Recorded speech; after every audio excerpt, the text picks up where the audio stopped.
quality players. They link really well. The midfielder, whether it's a diamond, a box, they can change those positions. I'm just listening to Arteta. And be difficult to handle there, so it will be interesting. Okay. So how hard is this going to be, Tim, for you? So that's interesting. You can see what Arteta's talking about there. And he's been asked about Aubameyang playing in the middle. He's been asked about the choices that he's made. I know. Look at Ebony, man, just giving it the... but overall, I think Arteta knows that, look, this is a pressure game, man. But I just want to say hi. How you doing to everybody out there? Thank you for supporting the channel. And I can't wait for this one. It's a big game on today. Make no mistake about it. Ebony, what's good, man? Everything's good. Everything's good. Yep, I'm at work, as you can see. I've got my link, not the one that you gave me. Brazilian butts. Yeah, that one. but no, everything's all right. I'm just hoping that the fact that Man U have got Luke Shaw on in their defense, I'm hoping that Pepe can actually roast him even. But yeah, I'm looking forward to it, and I'm keeping my optimism of an away win.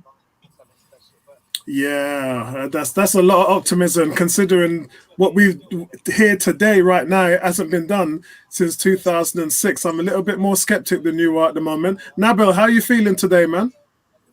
I'm feeling pretty good. I mean, that's the only thing. You just mentioned it. I read recently that it's 14 years since we've done Old Trafford.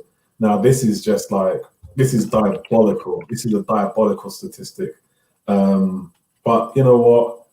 I'm looking forward to seeing Partey. I'm sure Solskjaer brought in Pogba for that battle there. And I'm really looking forward to seeing Partey rise to the occasion, because I think this game suits him. I think this game really suits him, and I think you'll see a bit of what Leicester were doing, but not a lot. Not in a diamond. I think they're just going to want to try and swamp the midfield a bit more, and really try and sort of play against us. So, it's a great game. It's got all the hallmarks of a great game, but you know what? Only a win will do. After 14 years and after our last couple of results, I think only a win will do. Yeah, I hear you, man. Neomis, when everyone was talking about United's form and things like that, I put out a statement today and I said, remember 2016 when every team was beating United and United just looked awful. They were decimated with injuries. Arsenal went up there, Welbeck scored, Ozil scored, everybody said we were going to do him over, and it was the birth of Marcus Rashford, and we lost 3-2. What's your thoughts on today, bro? Well, I think, listen, I get the statistics. I really do. I don't think we'll win the game. I think it's going to be somewhere in the middle, and I put this game down as a draw at the beginning of the season. I think it'll be a close contest. I'm going with a 1-1 draw, and I think you got two sides that have really good talented players, but there are deficiencies in both sides that I think Arsenal can get at. But I mean, let's not try to sleep on Manchester United. They have incredible quality, particularly within their midfield. But I just think, for me, I just think it's a game where we can get something out of it. I don't think we'll have enough to get a win, but I want Arteta to surprise me and for us to get a win. But I'm going to go for a draw with this game. Yeah, Bertram. No Marcus Rashford today, Bertram. But interestingly, your boy Willian is playing. Yeah, I thought William, given that he was out last week, would have made way for Pepe this week. A little bit surprising. I will say, having seen both lineups, that it's like nobody wants to fight. Everybody wants to play defense. Everybody's stacking their midfield, playing three at the back. Solskjaer's pulled the same team when he's concerned about the other team's offense, where he plays McTominay and in the midfield, which is always interesting. I guess he's trying to make it for Pogba. And try to get Pogba in the team, so he sort of construct his team accordingly. But it should be an interesting game. I'm optimistic, but at the same time, as you said, Old Trafford is not a good place for us, and we have struggled there. I do think, though, I'm pleased with El Neni getting his 7 again. I'm predicting his score before the game even starts. He doesn't have bad games. He may not have great games, But I'm pleased to see Mustafi and Xhaka are where we are sitting, observing the game. That's very important for us as a team. Because I do think we have to put our best foot forward. So they should watch like we do and observe. They won't learn anything. They're too old to learn. But they shouldn't be competing in a this environment. But look, I expect a good game. I was looking at something which showed me Emery's record of the 42 game and Arteta's of the 41 game. They're almost the same, and everyone is running around and Arteta is the best manager since sliced bread. And I do think he's changed the structure of the team, but he has to start producing in these big games. He's won a cup, but you know what? The Premier League is what we're focused on. So. Yeah, I think we talked about this on Friday night on our Premier League show. I asked you to go and watch the video that I did on that day, because my video on Friday was specifically about the Arteta Emery discussion in the fan base. And basically, to cut a long story short, I just rubbished it because I was on the back end of basically saying that Arteta had taken over a team that had only won 2 games in the last 17 and was completely decimated, including the midfield. And then I made a point to say that Emery had taken over a team that had a lot of quality in the midfield and a lot of goals. They had, Ramsey, they had Mkhitaryan, they had Iwobi. They had a lot of players who were scoring from the midfield and quite frankly was doing more than or just as well as the guys who were producing up front. So it's a real disparity between where the two managers had taken over teams. So I myself have said that comparison is unfair, but when you still look at it, and that both managers, Emery's record against the top 6 teams is 17% win, and Arteta's is 44% win. I said it's still night and day, even though those comparisons don't make sense. The records against the big boys are still night and day. Yeah, but I think what we're missing also is we used to leak goals. So you mentioned the Ramses and all these other players. We used to leak goals because we didn't have as good defense. We didn't have Tierney. We didn't have Gabriel. Bellerin wasn't fully fit. We didn't have a good defense. We could score more than we do now because like Ramsey would never play where they're supposed to play. They always hit the box trying to score, but also we're leaking behind. So you can cut it both ways, right? At the end of the day, I do think our structure and the key facets in our team that we have, key assets that we have today, being the Partey and the Abba and the Tierney and the Gabriel, are building a foundation which will allow us to compete at the highest level over time. We need to supplement that quality with other players. I thought William would be one of those players. It's still early in the season. It hasn't worked out that well today. And I thought Pepe would be also. He needs to do better. I'm hoping Gabriel Martinelli comes back and add to that mix. I think he'll bring something a little bit different. So, look, let's hope that when this 90 minutes is done that we're smiling. Let's put it that way. I hope so. So let's go through the team sheet quickly, guys, because they're about to kick off soon. So Arsenal welcome back a host of regular names that were rested for the Europa League. Aubameyang, Leno, Partey, Lacazette are in for recalls. Willian is fit following his ankle injury, so we know he's back.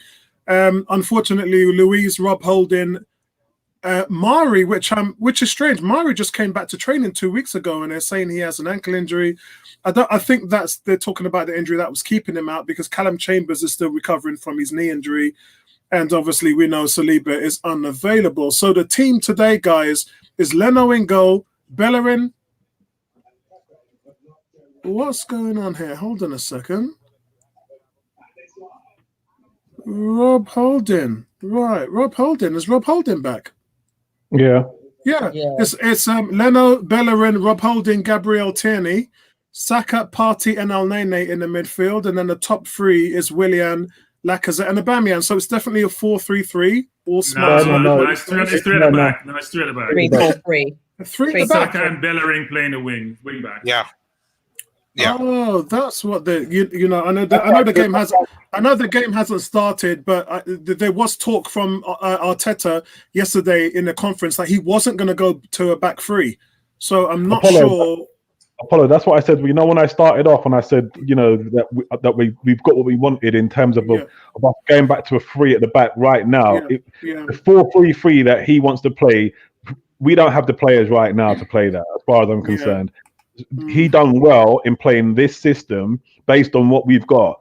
I don't like to see Tierney playing back there. I honestly don't like to see Tierney playing back there. But as long as we don't have Saliba or Luiz, it's got to be like that. And Saka, that is actually Saka's best position, rather than him playing as a a wing forward. He does play better as a wing back, and kind of he can drift in. He can go all the way down and let Aubameyang cut in. I think this is the best formation that we've got. Yeah, I think it's the best formation. It's the best players that we've got as well. I like to see Pepe, but in this type of game, it needs someone who can unlock it. And I'm just hoping that Willian will drift in and start to unlock stuff, because that's what we're missing. Yeah, I have to agree. I remember making a video about this in midweek and talking about should they go back to a back three, because I'm disappointed with what they've done this season. And after seeing them just bully teams with three at the back last season, I was like, do you go back to a three? But then if you do, at some point, you're still going to have to go back to a four. So I was like, are we going to suffer teething pains or what? But anyway, the game's nearly starting, guys. I just want to say hello to everybody in the chat. What's going on, Aaron? How you doing, bro? What's going on, Cool K? Curved in the house. What up, Apollo and Guess? Very nervous. Listen, I'm nervous as you, mate. I think it's going to be 2-1 Man United. I don't want to pour cold water on it too much, but I don't feel great about the result. It's just nice for me to surround myself with some people who are hopeful. Ebony's hopeful. Nabil's probably hopeful. Neil missed a draw. No, for me, I'm going to stick my neck out and say that we're going to win 2-1 and Lacazette's going to redeem himself. Maybe it's just I agree. Maybe he's going to come off his shin or his bum. Or, Laka's going to get a goal. He's going to get a goal. Wow. Rashford's playing as well. One person I want to redeem themselves is Willian. I want him to have a good game because everyone's just been on his back and he's such a quality player. Anyway, kickoff's happening now, guys. Respect to Curve. D, what's going on? D in the house. Big shout out to you. Victor, my brother, how you doing, man? How you doing? Ebony at work in the watch along. Big up. I don't know who that is because you haven't signed the waiver and I haven't even got my Facebook page open, so I haven't got a clue who that is at the moment. James, what's going on? James is saying 3-2. He's saying 3-2 to Arsenal. Okay, cool. Nice one, James. We've got a new guy here, which is Vibes. What's going on, Vibes? Nice to see you, bro. If you're not subscribed, subscribe to the channel. Cass, I knew I was going to see Cass. Cass is our Man United panel member on the Friday nights when we talk about Premier League. So I know he's looking forward to the game, and then we're going to hopefully discuss it this Friday coming up. I can say good luck to you, Cass. I hope you guys have a good game today, as much as us. We've got let's go, bro. Let's go. I've got another Facebook person here who hasn't put their name down on the waiver, so we don't know who it is. He's saying 2-0 to the Gunners. It might be Peter or Prince, to be honest. And they're saying really impressed with the quality of let's see, man, because I ain't been impressed with any quality of late. So I want to see a real turnout today, guys. Game's kicking off right now, so let's do it, man. Let's get it done. So Apollo, what are you seeing? Are you seeing them taking a knee right now? Yeah, they've just taken a knee. Good. So we're on the same time. Cool. That's cool. That's cool. I'm on the Sky Go app, so I've gone official today. Cool. Kick off already, yeah? Yeah, it's kicked off. Yeah. Cool. Well, I'm a bit ahead of you guys, so I'll mute myself in case. No, don't do that. You can't. Well, ask Nabil, because Nabil's like, I don't want you lot jumping up and down. Yeah, don't spoil it, man. No spoilers. But when we score, I'll put my hands up in the air and then I'll let you guys catch up. I'm sorry.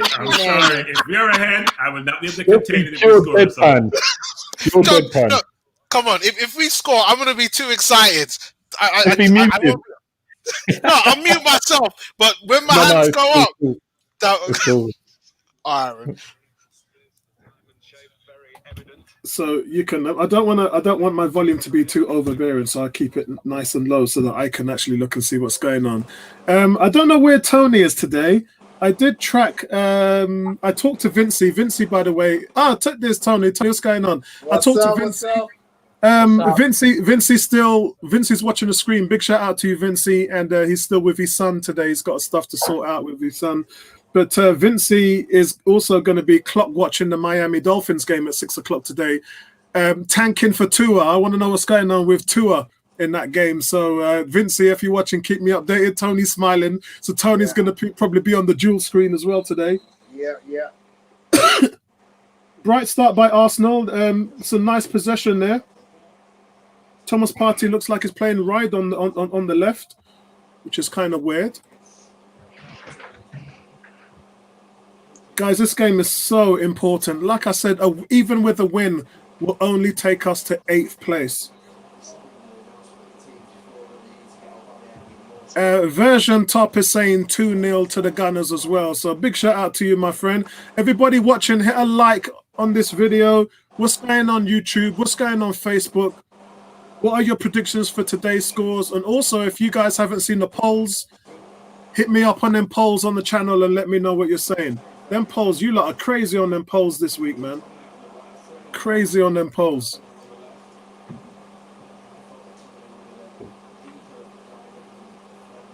Arsenal look like they're pressing as well today, so that's good. It's nice to see some press from Arsenal.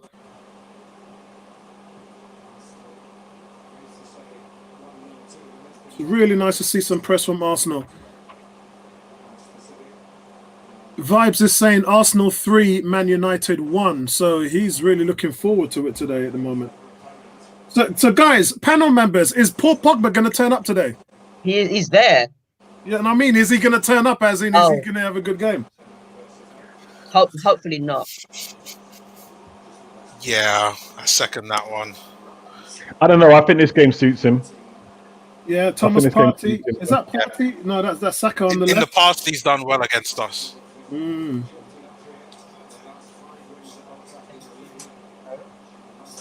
And then he's going to have his hands full. That's what I mean. He's going to have a lot of work to do.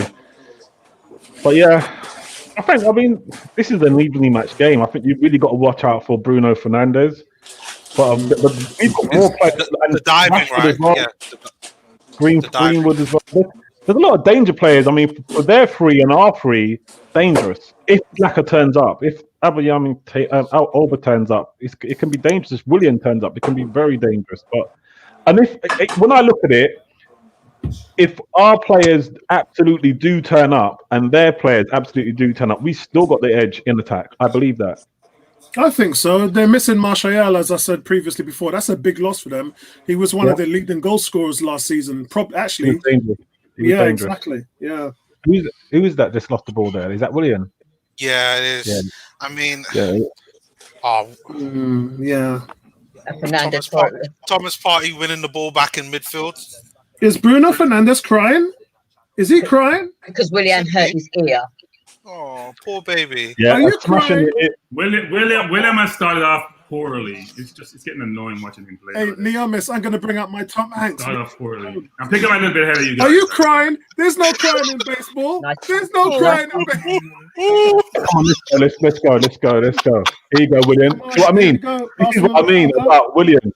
He's frustrating, man. Wow. Like, come on, man. He looks like he's hurt too. Yeah, William, he's got to do better than that in that position. That's his position. He's got to do better. That's right inside attack midfield. Boss, well done. Party. Corner. Nice play, Party. Corner? What minute are you on it? 5:47. William. I'm on 5:30. I'm on 5:20. Miss, why are you always ahead?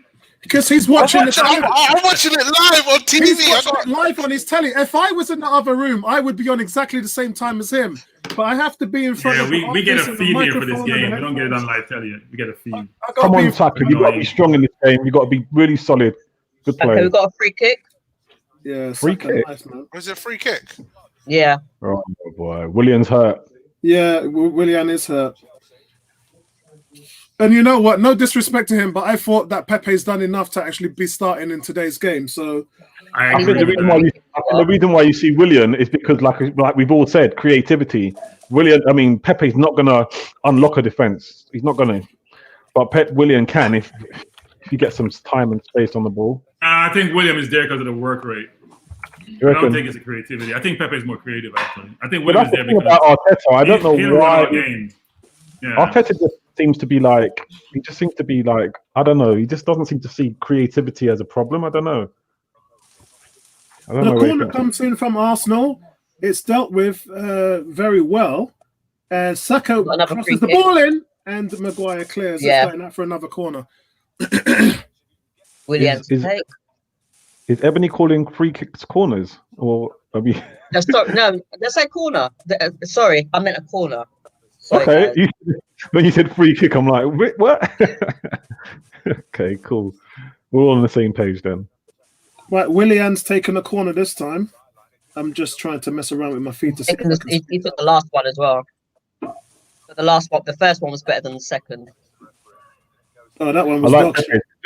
Pepe takes a good corner. That one was dog shit, but Oh no, you know what I've done? This happens to me sometimes, you know. I try to go forward in my stream by tampering with the button and it ends up going backwards 30 seconds. So now I'm even further behind than you lot. Oh, mate. And why does my this sound thing... is gone. My sound is gone. So now if I change channels, I'm definitely going to lose time. Oh man, I'm just reloading the all right, that's better. It just jumped up another 40 seconds. I'm on 7 minutes and 40 seconds now. What? 7 minutes 40? Yeah, 7 minutes 40. Yeah, see, I was now on I'm 5 minutes. I've just jumped forward 2 minutes. All I did is stop the app and then on your mobile phone, stop the app and then re-initialize it again. What's going on? It's my cousin Michelle. What's going on, Michelle? What's your prediction for today, Michelle? What score do you think it's going to be? Kuke's gone for a 2-0 win. Agaga's saying, please bring on Pepe. Yeah, I mean, we'll have to see what happens. If not, then Pepe is going to come on, hopefully, and bring on that much-needed impact that we need from the bench. But let's see how these guys get on. I'm just happy with the fact that El Nene and Partey are in the midfield. Arsenal just played the offside trap there on I just called him Drogba, on Pogba. And so Arsenal maintain the possession. Arsenal with the better start today. Guys, Arsenal with the better start today. And so for all you midfield formation fans, it does look like a diamond for United. So United are in the diamond with Pogba left and Fred at the base. But Arsenal front foot players have pressed superbly at the moment, and Manchester United defence is hugely under pressure. Arsenal's defence was pushed up into press formation. Michel's gone for 2-1 Arsenal. Nice one. What's going on, Cricket Ball? What's going on, my brother?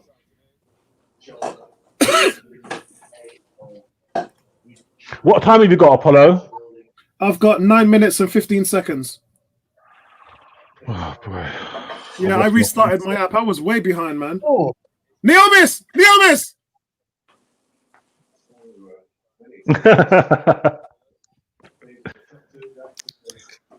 There's no goals, but there was a good run of play by Arsenal on the counter attack. Was it Thomas Partey beating one man in the midfield? Passes out to Aubameyang, who threw balls to Saka. Saka then gets an opportunity to shoot, but it's just well blocked off by Lindelof in defense. Sorry, in defense. So we're back in position. Arsenal playing well right now. Oh yeah, I can see it. Yeah, I can see it. Man, you must be way ahead of me, brother. I'm at 10 minutes 40 now. Yeah, you're 40 seconds ahead of me. I can see that nice through ball. Way! Did you see that through ball by Aubameyang? Yeah. We need to see more of that passing, man. We need to see more of that passing. Blocked by Wan-Bissaka. Tony's too quiet. Tony's really worrying me right now, man. No, I'm a minute behind you guys. Nice ball from Aubameyang. Yeah, I'm at 10 minutes and 5.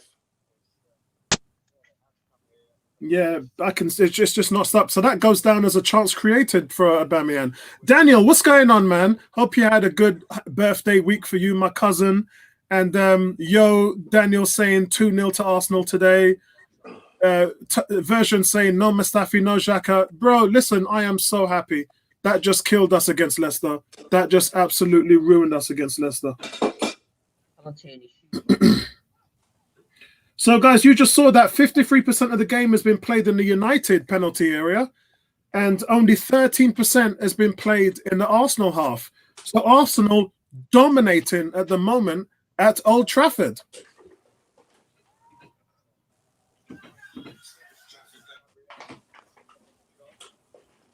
Saka's shot was kind of really wild. Willian really needs a good game today, man. He really needs a good game. William's got the game. William's played a nice through ball in there, but it's been intercepted. Ball right now. William is playing for Man United. I'm confident of Losing that. possession. He's the 13th man because every ball he touched go to the opponent. He's trying to play. He's trying too hard and he's not being effective. He's annoying me. And I'm a William supporter, by the way. 12. Oh, look at this. Oh. Go on, William. That's what I'm talking about, brother. Every time he runs with the ball, he's losing it, man. Come on, William. I know, he's losing possession all the time. Every time William runs with the ball, he loses it. Yeah, I think it's psychological. I don't know what's going on in his head, but he seems really nervous and tentative in his play. He's playing with the handbrake on. There's something going on in his head. I think he knows he's under pressure from us to put in a good performance, and that's making him try too hard. Yeah. You know, he needs Having to played relax. for Chelsea for so long, it must be weighing on his head, though. Honestly, It must be quite hard for him. So it's a good Lacazette giving away a free kick there, but at least he shows tenacity. That's what I want to see. I don't want to. The reason why I call for Nketiah is because this man's not pulling his weight, and I want to see him shut down defensive lines. I want to see him make it uncomfortable for defenders. Neil Miss is pissing himself, man. Am I the only one looking at Neil Miss's screen? I'm not looking at Neil Miss at all. Pass comes in from El Nene. William then passes it to Bellerin, who whips it with pace and venom across the goal. Aubameyang inches away from a tap-in. Inches. Like that. Oh. Still 0-0 though. Yeah. Bellerin. Hey, listen, man. Bellerin has got 4 assists this season, man. Bellerin is just knocking it around. But he needs to keep it up because man like Cedric Soares can cross the ball. That's another low cross, yeah. Exactly. A lot of pace on it. Yeah. Man like Cedric Soares is a much better provider of crosses than Bellerin. Yeah. Bertram, talk to me, man. I love how my midfield is playing. Partey and Elneny. Told you that's a combination. We should be playing from day one. Yeah, agreed. And Tony, you see the stallion, Tony? You saw the stallion running? Man looking like Shergar. Man looking like Red Rum. What's that horse that used to be on ITV in the 70s? What his name? Black Beauty. Man look like Black Beauty to Hey. Black Beauty. Let me stop. Yep. Remember them thing there?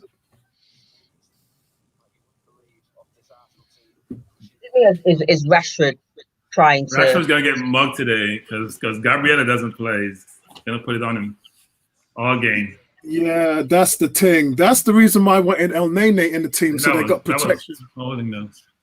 Gaga said 100% Bertram on the midfield. Yep. Yeah, boy.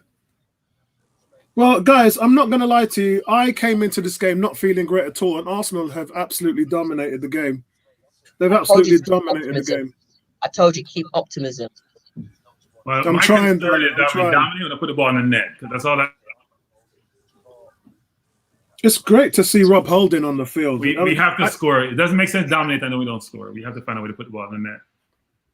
The worst thing about me and my influences, I've managed to turn some of you lot around on Nketiah and other various players, but I've had no one following the Rob Holding bandwagon, man. Not one single one of you rate the player. It's so sad. I've always been on him. I've always been a fan of his. It's just that he's just needed to improve. Yeah, he's limited in terms of his ball playing abilities, but he can defend. Yeah. He's a defender. Yeah. And he's strong in the air. I like him. Yeah. Better than Mustafi, let's put it that way. Yeah, for sure. So is my 75-year-old mother. Yeah. Oh, shoot. Oh, no. Big time defender, Paya. Big time defender. Eh? Sorry. I was talking to my nephew here. I thought something had happened, and I looked up to the almost waiting for a reaction, and the almost just looked at me like, "No, CJ, I don't agree with that at all. You're talking about a man who's got what? How many FA Cup medals has he got? Come on, not CJ, man. not a CJ, mid-table championship. CJ, come, CJ. I know you're a man that can deal with things proper than that, man. Vincey, what's going on, man? Vincey, Dolphins about to kick off in. Did you say 5 o'clock or 6 o'clock? 6 o'clock. America's clocks went forward, right? Bertrand? No, went back. We went back 1 hour. Oh, so it's on par then. It's 6 o'clock. Nice one, We're 5 hours man. ahead. East Coast, anyway. Demelva says, "Mana, but oh God." All right, so she's calling out her, or he is calling out his brother right there. Anyway, I'm giving you a mention. Subscribe to the channel. If you're not subscribed, guys, hit the like button out there. Let me check how many likes are on there. There's 8 likes, guys. Now there's 9. Guys, hit the like button. Everyone's watching and chilling and taking their time, enjoying the game, enjoying the coverage. Hit that like button. As Bertram said, maybe you don't like it. That's the reason why you ain't hit the like button yet. Bertram was killing me last week. He goes, Apollo, maybe they don't like it. We were losing to Leicester. He goes, maybe they don't like it. At least they like the result. I wouldn't say the panel. The result. Oh, man. Kieran Turney, they're trying to release Aubameyang on the left. So the captain, so far, I've seen Aubameyang has backtracked, and I see that he's dropped back into the midfield to pick up the ball. I've seen him play 2 good balls into the penalty area. And look, you have to wonder why Aubameyang has created more chances than anyone on the team at the moment. It's really sad to see, though, because I want him on the end of stuff. I want him in the middle at the front.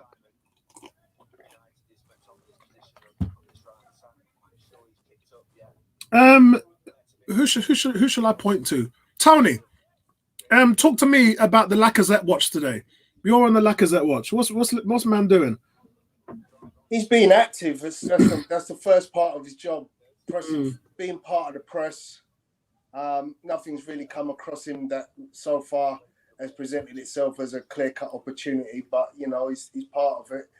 I just wonder how he can try and make himself more available in terms of, look, a good striker, doesn't just stick up top. A good striker is able to move around, come deep, pick up a ball, interplay with midfielders, create and score. So, he needs to embolden himself more into this game. So remember when we talked about in the last game, we saw Eden Nketiah score a typical striker's goal. We also saw where Nketiah just was inches away from scoring his second in the last game. And me and Mark T was talking about the fact that Nketiah, at least he was in those positions to make those plays. At the moment, we saw that ball Bellerin fizzed into the middle, didn't we? And Aubameyang just missed it. But the question is, guys, where was Lacazette? The issue with Lacazette is, and what I'm seeing from the game so far, is that he's dropping pretty much deep in order to get the ball. And there needs to be a little bit more movement in midfield to whereby he isn't always having to drop deep to get the ball. Whether that's coming from Thomas Partey or El Neni, I don't know. But Tierney with the cross. Ooh. Yeah. So unlucky. What minute are you guys on? 20 minutes and 35 seconds. Okay. I'm on 21:20. I'm on 21:07. Leno just saved a great shot from Greenwood. Yeah. Yeah, you got to watch out for that Greenwood. All right, I'm going on to that Brazilian butts thing and see if I can get a quicker stream. You lot are way out front, man. By the way, Bertram, my wife just heard what I said. I could hear her laughing in the back room. Right, let me see if I can pick up the stream. You're only looking, you're only observing. I did send the That's an African interesting Guna yellow card for Fred. I did send the African Guna the link, by the way. Is it me or does Willian look tired? That's a tough yellow on Fred, to be honest. I thought that was shoulder to shoulder, just physical. Yeah, we'll take that, Tony, though. Guys, Yeah, it's soft. It's soft. Guys,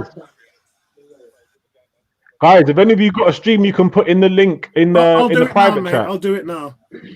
But if Yeah, my I'll do it IPTV now. is But crashed. if It's just you gone up. if I you don't know start whether- seeing the Brazilian butts, don't blame me, man, because this link was given to me by one of them people last week, and none of them will own up to which one sent me the link. yeah, that's the one. Is Use it that here? one. Yeah. Right, I'm just on it now.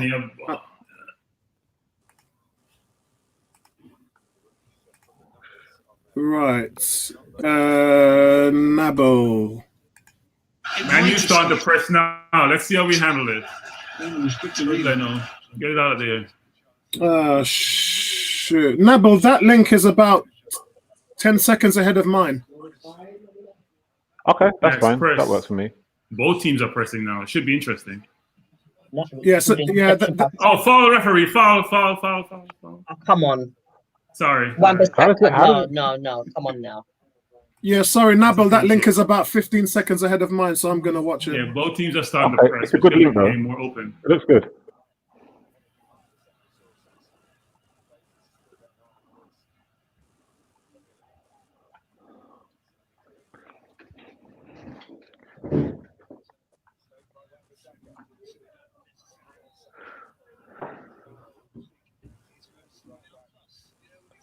Okay, free kick coming up from Willian, right? Mm-hmm. Yeah. Come on, Willian, make it. I'm going to bounce around to another link and see if I can get one. See if I can get a good one up. So, guys, at the moment, Arsenal's still dominating the game. Wan-Bissaka was robbed by Saka high up the pitch, and Saka was trying to win it back. Wan-Bissaka was trying to win it back off Saka. Lord of God, too much Saka in the house. It was a good cross by Saka, but it was whipped in by Willian, but Pogba did really well to get on the near post and clear it. So who's getting a yellow here? Somebody's getting a yellow for a foul on Pogba. Oh dear. No, but he had to do that. Like they were hitting us on the counter attack. Yeah. That Mike Dean. Can you hear me? Yeah, I can hear you, bro. I'm gonna shut down this one on my laptop and use StreamYard on my phone, right? So look out for me in the lobby, yeah? I'm gonna shut down this one and go in the phone.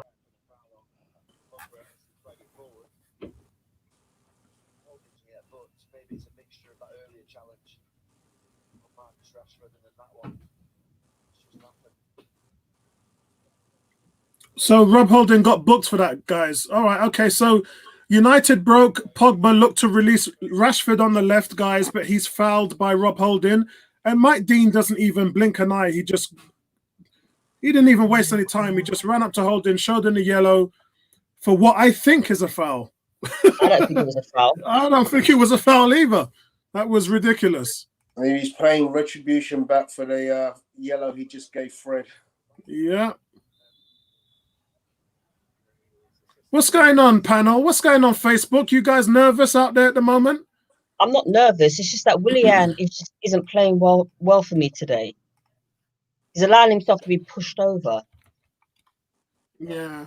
Guys in the chat, let me know what you think about the game so far. Scricketball says, how did Holding get a yellow for that? Rubbish. Totally agree. Cool Case saying, our midfield looks much more in sync and crisp without Xhaka. That's a simple you can't be doing that back pass like that, man. What's wrong with you? I love you, but don't let me slap you. Did she just say to Leno that she loves him? No, I said Aubameyang. Oh, all right, okay. He didn't come over. He just had to pass. That is ridiculous. Gabriel gets a yellow card for a little bit of a pullback. What? I've not seen that. We've not seen that yet. So hold on. So he's booked Holding and Gabriel. Yeah. What kind of rubbish is that? It's a yellow card. You can't be holding the shirt. Yeah, it's stupid. He was dragging it's a yellow card. Right, Bertrand, was Holding's a yellow card? I think Holding was more 50-50. Gabriel was definitely yellow. You can't have your two center backs having yellow cards. Inevitably, one's will get another yellow. Yeah, but that's the first challenge. Like you let it go, play on, and see what happens. You don't grab the shirt when he's getting away from you. You don't grab the shirt. It's yellow. Yeah, And Yeah, but you know what? It's an unnecessary foul to give in the other side of the pitch. You know, if you're in your own half of the pitch, you can explain why you had to do that foul. But when you're marking a player in his side of the pitch, there's no need. Yeah, he was stopping Rashford from breaking away. Yeah, but he the problem wasn't breaking away. There's like 4 defenders behind him, and he's in the Man United half of the pitch. Yeah. I think that's a warning. I can't agree, Bertram. It is a booking on by the book, but you've got to give a warning. You know, you say, walk up to the guy, say, "You can't do that, bro. You do that again, and I'm booking you." In that position, it's not a yellow card. I wouldn't have given one. If Fred gets a book, then it's a booking. Because to me, Fred wasn't a booking. Yeah. Fred shouldn't have been a booking. It should have been a warning. It's Mike Dean, though, guys. It's Mike Dean, man. Cricket ball. That was a yellow, not holdings. Totally agree, man. I still wouldn't have booked him anyway.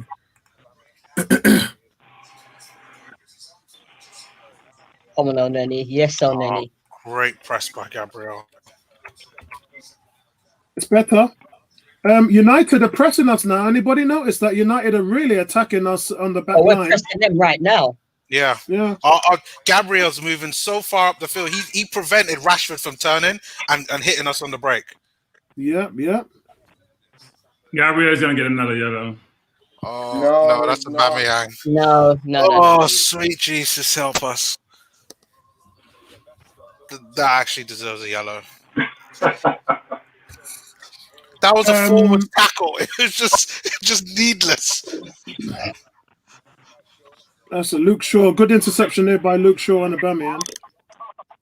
Ooh, that's horrible. We're gonna end up with 10 men today, so you never tell them. We're playing stupid. No. Well, we're playing high up the stupid. pitch. Bertram, what happens when you have a yellow? You can't be as aggressive anymore.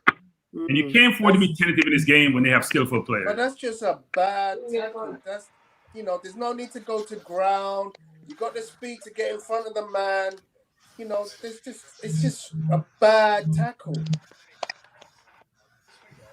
Wow.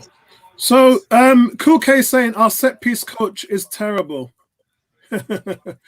Yeah, our set piece coaches have always been terrible, mate. I can't remember the last good one.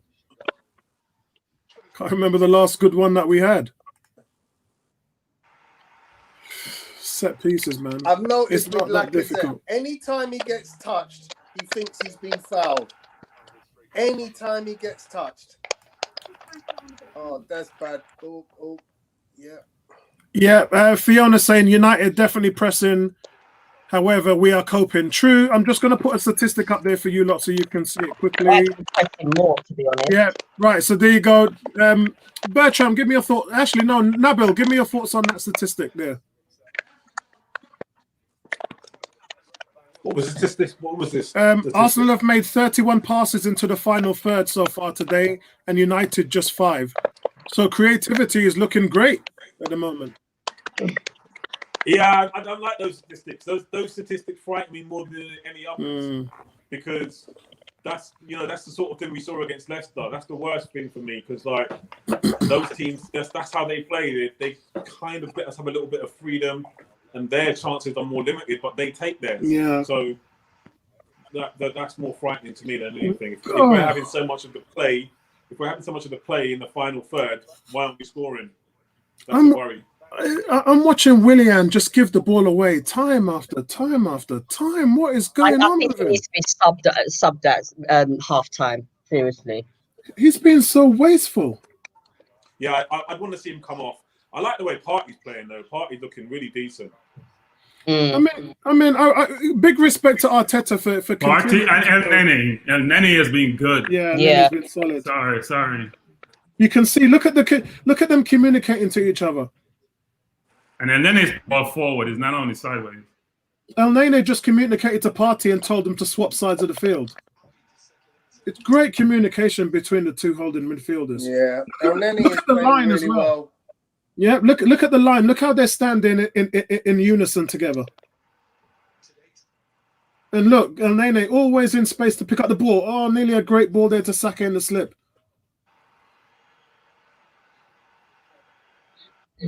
But this is the thing. I keep saying this. The reason why we're like this is because no matter what, I feel like you just got to have that player who's going to play your final board, who's going to try and unlock. We can knock it about, have possession for as long as we want, but that creative genius has to be there. I just think that's just the way we play. And if William's on the park, you expect it to be him, but he's not showing any confidence. Yeah, true. And, you know, it's early doors yet. 32 minutes have gone. There's time for Nketiah. There's time for Pepe later on. Man United don't really have many attacking options, obviously, because I said Martial is injured. So they don't really have much they can do to spice it up on the front end. Yeah, we've still got some bias that can come in there. Cool K saying we need Eddie Nketiah in there. Aaron is saying, someone please make a forward run. Oh, great play from Michelle saying don't want to see Aubameyang's heat map. He's playing so far back. I think he's trying a little bit now at the moment. Vince is saying El Nene, the truth, my brother. The truth.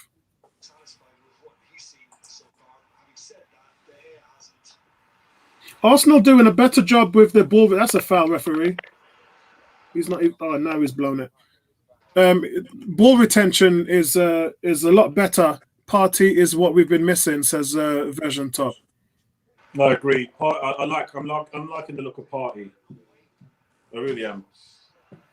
He doesn't have to do much, but you can see he's got quality.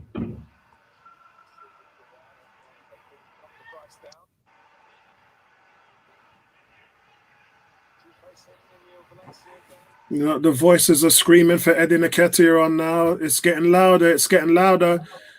D is saying, I'd bring on Eddie Nketiah at halftime. 18 is now saying we need to see Eddie Nketiah. He's just quality, bro. Mad. He's just quality, man. He's our best player. He just looks like our best player. Cricket Ball saying Party controlling things. He's just got. That should have been a yellow on Fred. That should have been his second yellow. Really? What for? It should have the while ago when he blocked. What did he block? Like I said, but he won't give it to him. So then it's a red. It's a soft one, Bertram, for me. No, you're going the offense. You're in the person's third. Yeah. That's a block. That's a block. If you didn't have a yellow, you'd have gotten a yellow. Yeah. Was it Aubameyang? I must have a different move because I saw him block. I think it was El Neni actually. I saw him block. No, he ran right in front of him and blocked him off. Oh, come on. That's a poor first touch. What was Aubameyang trying to do there with that first touch? He just toe pokes it out of bounds. I don't like the way we play. I don't know what Arteta's game plan or system is, but however we play doesn't favour our attackers at all. It just doesn't. It's not about the system for me, Nabil. I think it's the three front players. I've got no communication sufficient enough to create spaces and opportunities for one another and the midfielders behind them. And this is what seems to be failing us week in, week out. You know, we've got a great defence now. We've got a good midfield, but the front three just aren't working. I don't know if it's just that because I think these are like really experienced players as well. I don't know. I see what you're saying. I don't know what it is. I can't put my finger on it. I'll be honest. I can't put my finger on it. I think it's more than just to say creativity or a playmaker or whatever, service or whatever. But there's a disconnect. I don't know what it is, but yeah, and that disconnect is up top. We have, they don't get on the ball enough. They don't get on the ball enough in dangerous positions. Yeah, I mean, they play together in practice all week, but you don't see anything that resembles a move that you could create on a training pitch that goes, when you go to one position, another player, look now, you know, Willian, where are you going to play it? Bellerin. Okay, find a man. Hopeful. Oh, Aubameyang. Oh! Jeez. Is that the one that it comes off his toe? Yeah. Yeah, poor control, man. What time are you on? No. Aubameyang passed it to Lacazette. Lacazette completely just missed it. Missed the ball. Yeah. You're joking. Typical Yeah. Lacazette, yeah? He's right in front of the goal and he misses the ball. Right in front of the goal. You can't be It was a serious. sitter, basically. It's at the very least you gotta get that on target, even if it's a What save. time was that? What At time the was that very on? least, you've Like, got to kick the ball. What, 37 minutes? So now what was going to happen, guys, is that our forward line is going to get shown up because the midfield is now being solidified. Our defense is playing really well. Now you're going to see where we have had problems because they're not playing well up front. So only 3 people on the panel will know what CJ is talking about when he said El Nene is the truth, just like Paul Pierce in the paint. Big shout out to Bertrand. Big shout out. Well, I've been saying that for. Well, I won't say anything. I let Tony speak for me. What are you talking about? You can't let him do that. Oh my God! I just saw it. No, Laka didn't miss it, guys. He didn't miss it. He didn't miss it. No, the defender touched the ball. That's why it kicked him. Air shot, bro. No, the defender touched the ball. Done that. A different angle, you would see it. Everyone's asking for Nketiah. Ooh. No, it hits the crossbar. It hits the crossbar. William. Oh. At least he got it on target. The crossbar ain't target. Well, at least it hit something. Like if he didn't even do anything with it. Yes, he did hit the top of the bar. You're right. Yeah, the crossbar, yeah. No, the previous play when we said Laka kicked and missed, he didn't. It wasn't that. The defender on a different angle, he showed it, touched the ball away from him. So the ball never got. The ball never got to him. The angle you're looking at doesn't reflect that. So so what happened, guys, is Arsenal, who have been doing really well with the rondo and winning the ball back in tight spaces, wins the ball. Lacazette was the one that returned the favor, robs Lindelof. Come on, so Lacazette won the ball back.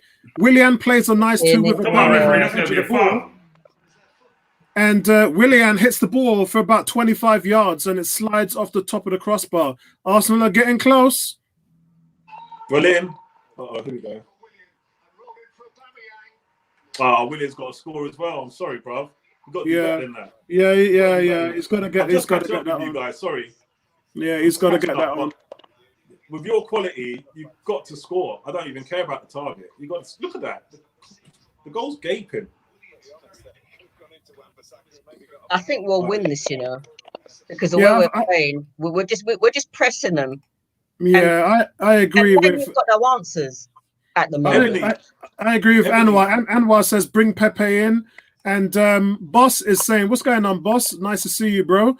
Is saying Mikel Arteta should stop playing Laka and play Nketiah. Or everyone. There's been about 7 calls on the panel for Nketiah at the moment. Funny enough, none of who's missing. Tony Cox is missing. Ebony. William, the time is up. Get off the damn field. You didn't know you get the hell out of me. Ebony, Neomis, Nabil, and Bertram have not asked for Nketiah at all at the moment. So maybe they're. I think Nketiah is where he needs to be right now, watching the game. Leave him alone. Listen. Laka's been pretty decent in the game, but the problem isn't even Laka right now. Yeah, the problem is actually William. William is playing. Is Man U player in disguise because he's been atrocious. He's actually been poor, but he should not get play 2 halves. I'm sorry. No, I don't know. Bertram, 18 said that's why Bertram's wearing glasses. I'm finished. I'm wearing glasses because I'm watching my TV way ahead of me, my big 65-inch TV, so I can see it far in the background. That's why. You want to know why I'm wearing glasses? Drop the 60. I'll drop it way in the background. He's talking about your comment about Nketiah. Version Top is saying we are all over United, deserve a goal.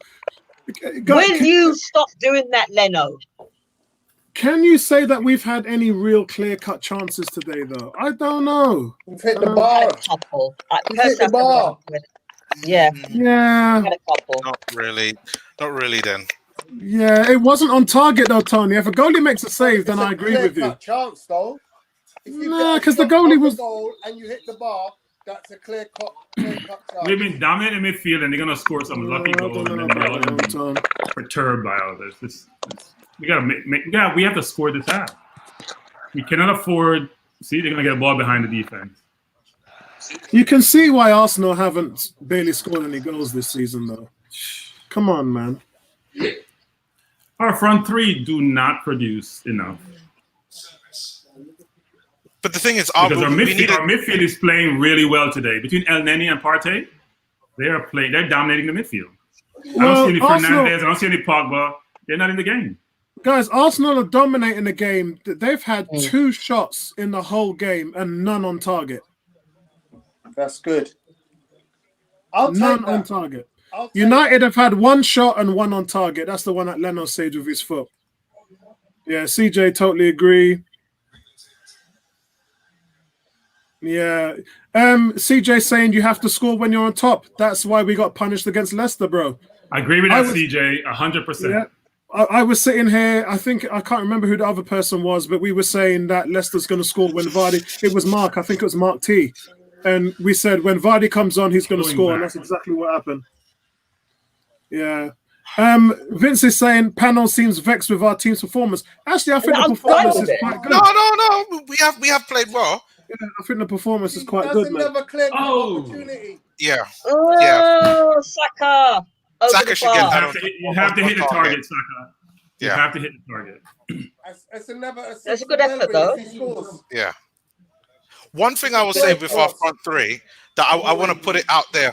What would everybody think of, not that he's had a bad game, but be to drop Lacazette, put Pepe on the left and Reece Nelson on the right?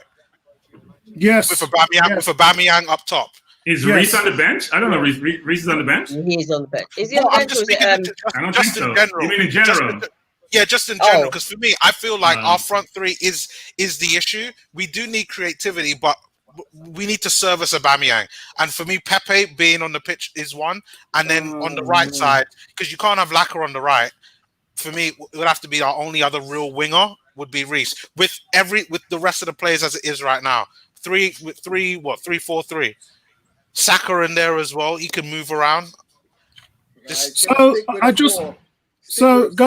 the Lions in there as well.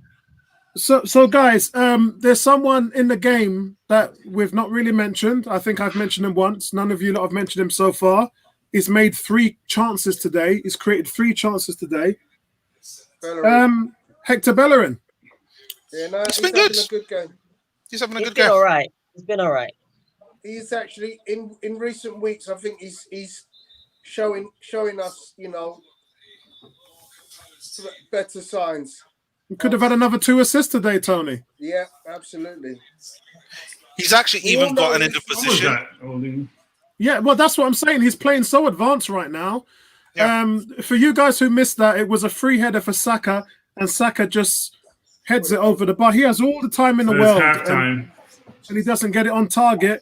It was Bellerin. Bellerin drifted the ball out on the right. Saka was completely unmarked, completely unchallenged. He gets his head on the ball and he can't get it downwards and it goes over the bar.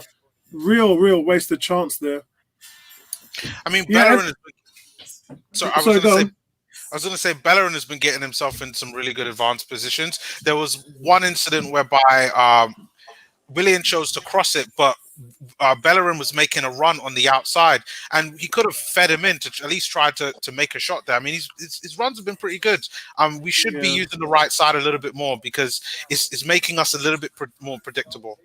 But at the moment, I can say there's too many timid and wrong decisions, but the forward players are struggling to put so much pressure on the midfield and defense that it's finally I mean, at the moment, the forward players now are starting to turn up a bit. Willian's come close. Saka's come close. Aubameyang was inches away from hitting the back of the net. So we're getting there, guys. We are creating chances. But, for me, the midfield has been really, really creative, especially with Partey and El Neni. I think it's showing that's a great partnership. The defense has been quite tight as well. They've actually really the defense is actually shutting their players down, and we're just all over them. When they've got on the ball, we've regained possession. The only player for me that actually has been losing possession too much is Willian. So Neomis, Williams hit the bar. Saka has headed wide, just over the bar. Arsenal's had the best chances, and but it won't be long before United make some changes and start to come back into the game. What's your thoughts on the first half so far? I think overall for Arsenal, it's been a good first half. I think Willian started a bit slow and he's now kind of coming into the game. But still, for me, I think it needs to be lots of improvement. I think with Manchester United, I think their tactics have mainly been to try to hit us on the counter-attack and to try to hit us to deal with the weaknesses that we have in defense. But we've been pretty solid in defense and in midfield. And then for them, in order for anything from this game to happen, any type of goals, United need to come out. Which probably means that Arsenal will then get themselves chances. So I think it's still a lot to play for. We've still had a really good first half, still creating chances, which I like, but we've got to be more clinical and put our chances away. Bertram, Man United have had their fewest shots on target in the first half of a Premier League home game since 2015. So we've held them to just one shot. So that's good defensively. That's good defensive work from Arsenal to hold United to the least shots they've had in the last 5 years. I'm going to ask you, what do you think of the first half? But most importantly for me, Bertram, this is just a repeat of the Leicester game where we dominated it. We had all the chances and didn't score. And then you know how it ends. I don't think it's a repeat of Leicester game. In some respects, yes, in terms of outcome, but I think we're playing away from home.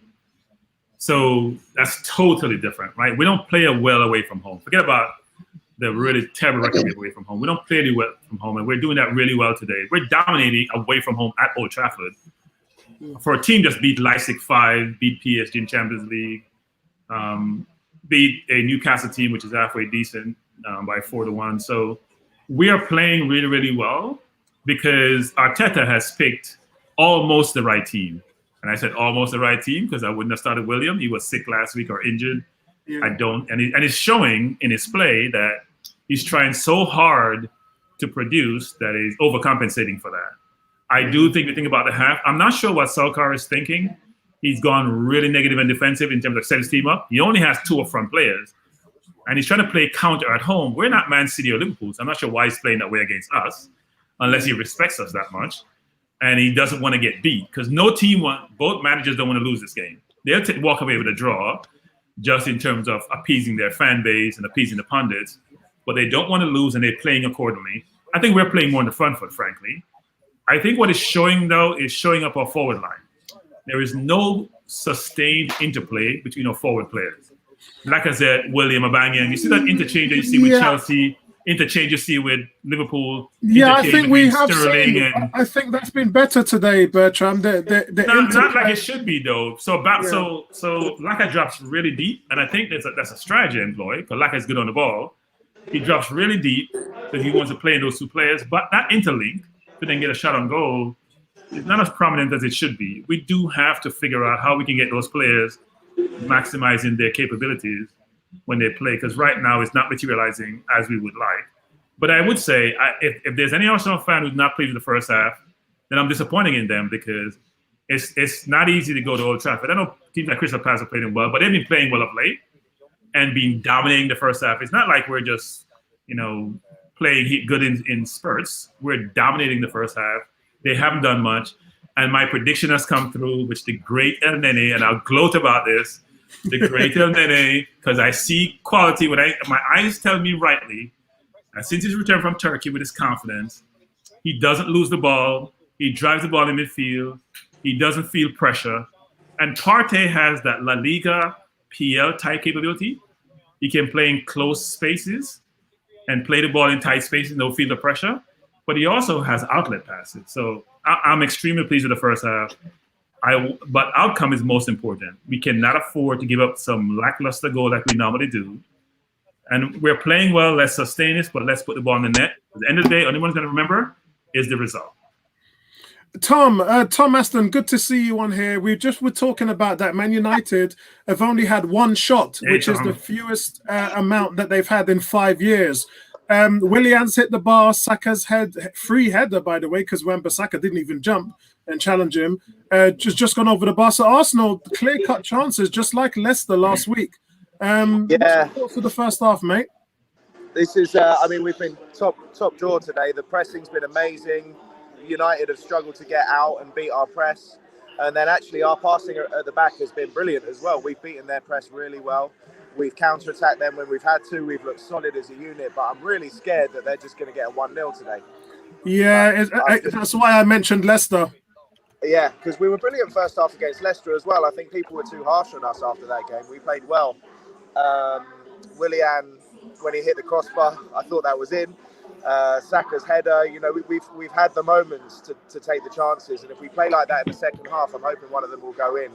But United are going to be a threat when there are tired legs on the pitch and you have Rashford and Greenwood, Pogba, Fernandes bombing forwards. They're going to be a threat. Yeah. So I think it's good to see Thomas Partey and Al-Nene are really running the midfield at the moment. That's a great, I mean, those two really work well together. That's a great combination. I'm worried about Holding and Gabriel both being on yellow cards. Yeah, agreed. That's a concern. And they were both stupid yellow cards as well. They were really avoidable. I didn't think Holding's was, but Gabriel, I guess Holding, but I mean, Pogba, they played advantage because his pass found its place anyway. Thank you. Yeah. So yeah, I'm actually in the Emirates. I know. I was about to say to them guys who were watching that you're in the Emirates at the moment. Yeah. How's it going in there? It's nice. I mean, it's good. It's like everyone's social distance. Everyone watching the game. We had like a dinner before the game and stuff like that. It's a nice day out. So it's good that you managed to get there before they're trying to lock all this the UK down on Thursday. Even though football is carrying on, most of the stuff that we've been seeing with fan access, they're probably going to get rid of that. But so it's great that you're able to get in there, mate. Yeah, absolutely. Yeah. But I'm going to shoot off because it's really loud here. So no problem. What's your prediction for the game then, mate? I said 2-0 before the game. I'm sticking with 2-0. I think if we get the goal, they're going to come at us and then we can get another one at the end. Brilliant. Enjoy the rest of the game, Tom. Thanks for coming on. Nice one, Jasmine. Say hi quickly. Excellent. What's going on? Excellent. Nice one, Jasmine. He's enjoying herself too. Cheers. All right then, bro. See you later, man. Wicked. Yeah, guys. Yeah, overall, reasons to be cheerful because we're dominating this game. We've got to worry about. Hold on, let me just put Bertram's mic on pause because we're hearing his conversation in the back. Yeah, guys, reasons to be cheerful. We're dominating the game, but this to me looks like Leicester City all over again. I think, you know, if we continue pressing the way that we have, and you know, because as Naomi said, you know, I think what Man United are trying to do is they're trying to catch us out. They're trying to catch us on the counter attack. But we've actually been wised up. We've actually been wise to that in the first half. So if we continue to keep pressing, I think there needs to be a couple of changes in the second half as well. I think Willian needs to come off, bring on Nketiah, maybe take off not Aubameyang, Lacazette, and maybe even bring on Maitland-Niles as well. But overall, the front three I've not been impressed by because they've had clear chances and completely missed them, especially the one where Lacazette just completely missed the ball and Marcus Rashford went off with the ball. It's just, you know, how could you miss that? I mean, the ball is there. It even touched it. It was just like that. Ebony, you know? he didn't miss the ball. So what happened? He did. No. What happened was the ball played in. You didn't see it from the angle you saw it from. The defender touched the ball away from him. So he swung as the ball was coming, but the ball never got to him. Trust me. You see from another handle. So the angle you watched it from initially, it seemed like he kicked and missed. That was the defender touched the ball away from him. So he swung at the same time simultaneously. So look, he missed the ball, but he didn't. So guys, I'm sorry. I need to go and get a cushion for my back. I forgot to put the cushion on the back of my chair again. And then I'll be with you guys in about 30 seconds. I'll be back in a second. Okay. Yeah, the front three need to do a little bit better than in the second half. They've just been disappointing. Very disappointing. Yeah, it looked like Man U may be making a change actually. Middle and the back. Yeah. Man U may be making a change. Van de Beek may be coming on, which would be good because he's good offensively, but they'll give up something defensively. So we'll see what happens. But I love my midfield. Like, it's about time, and then and Partey run the little midfield that we have. Well, now that we have Partey, now that we have Partey, Xhaka can go. Xhaka can stay on the bench, as far as I'm concerned. Now that Rob Holding is, fit again, Mustafi can also go or sit on the bench until the end of the season.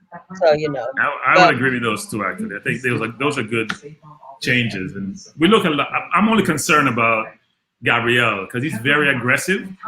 And when you're aggressive, you can make a mistake and he already has a yellow. You don't like players like Gabriel to have yellows because they're going to put a foot someplace which is not the right place and something will happen. Well, at least one of our players who has yellow cards need to come off. One of the defenders has to come off as well because no, he's not going to take off.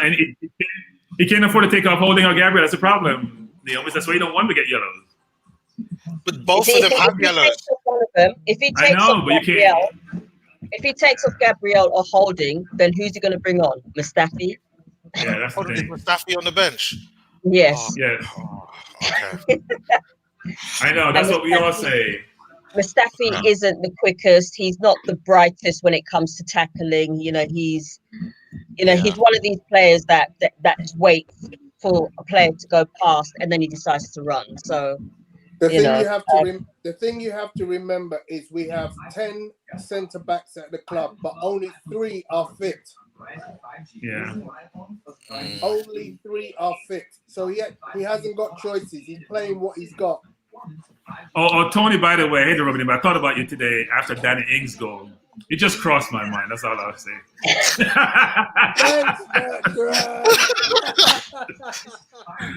I saw him pick that ball up. Hey, you passed him on to me. He's my player now, right? Okay, so I'm sorry. I was playing Danny Ings today. So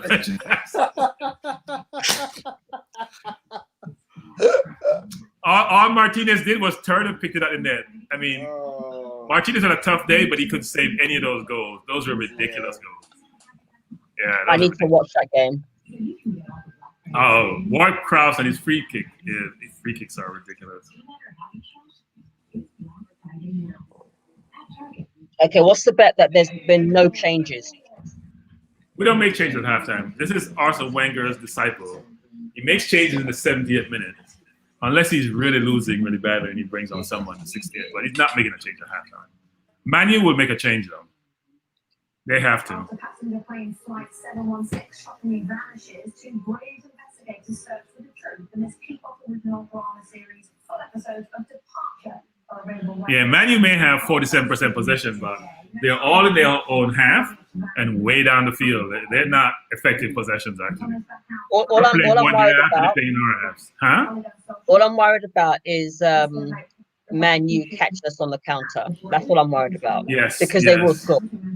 Yep. But to me, we've had 2 really decent chances. Anyone know Willian and Saka. Really quiet. Yeah, not just Pogba. Fernandes has been quiet. Yeah, that's because of our midfield. Don't it's because Partey and El Nene have been doing a job on them. Yeah. I'll be back.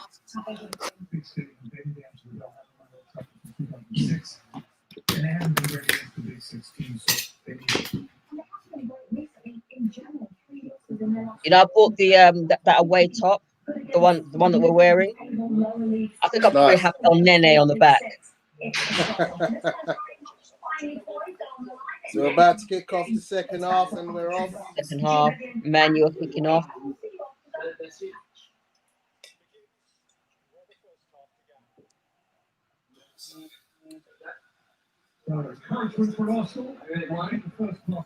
Right, guys. So the second half looks like it's going to be starting back in a second. Neon Mist probably is already started. It's just about kicked off. Looks like there's a corner, but Aubameyang's just been kicked in the foot by McTominay, so he's on the he's up now.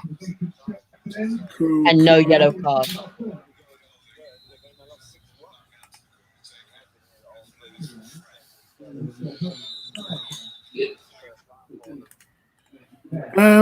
Yeah, a lot of people still asking for substitutions at the moment. They're still asking for the subs. We haven't got any yet. I think for now we're good on the subs, but in another 10, 15 minutes, as this game goes on, and to see what Donny van der Beek can do from Man U in this game, then make the subs. Okay, guys, so we're back underway with no changes. United are instantly on the front foot, though, with Bruno's effort from miles out. And it's headed out for a corner by Gabriel. Concentration for the Solskjaer at half time. Mikel Arteta now will be just assessing how things may have changed. I think there's been a tweak because I think the time. Everybody, Jamie Redknapp from Sky has said that Thomas Partey has been excellent. He's been the best player on the pitch by a mile. I agree. And Gary Neville said that El Nene has been exceptional. I agree. Those two have been our best players today. Yeah, for real. And that's the midfield everybody's been crying for. El Nene and Thomas Partey partnership. What's good, Mr. Bungle? What's going down, man? Vincey is saying that Aubameyang is down. In the army, we say black man down when that happens, yeah? I haven't seen it yet. Hopefully I'm coming up to it now. What minute are you on? I'm 46 minutes and 55 seconds. Okay, I'm a minute ahead of you. Oh, wow. Oh, okay. I'm going to restart. Wan-Bissaka's just kicked it over the... I'm going to restart my feed again from Sky. Directly Sky Go.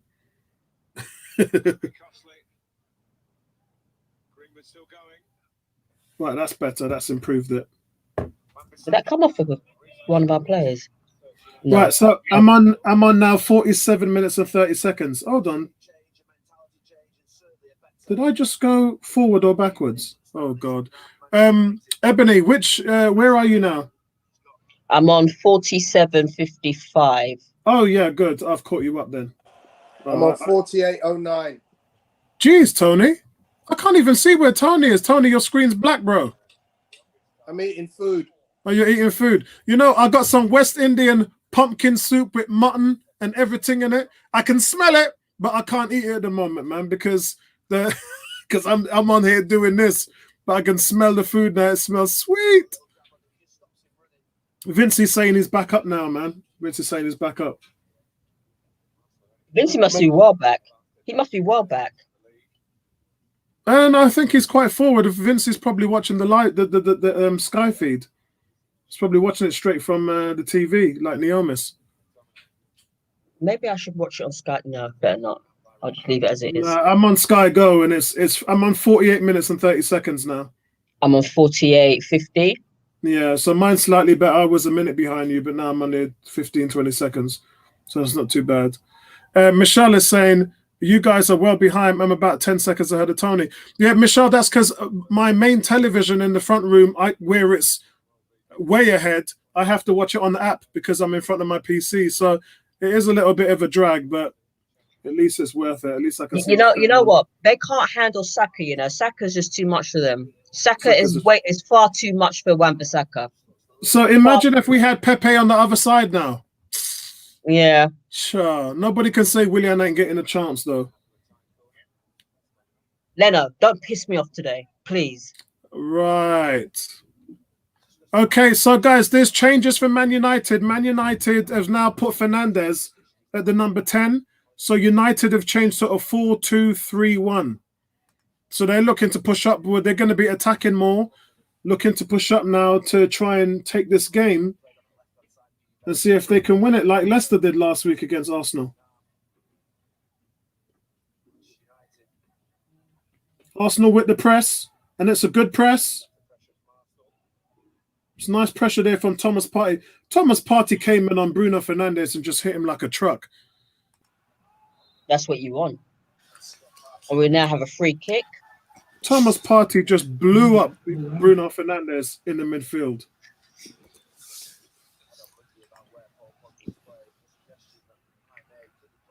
Leno, don't let me box in your face.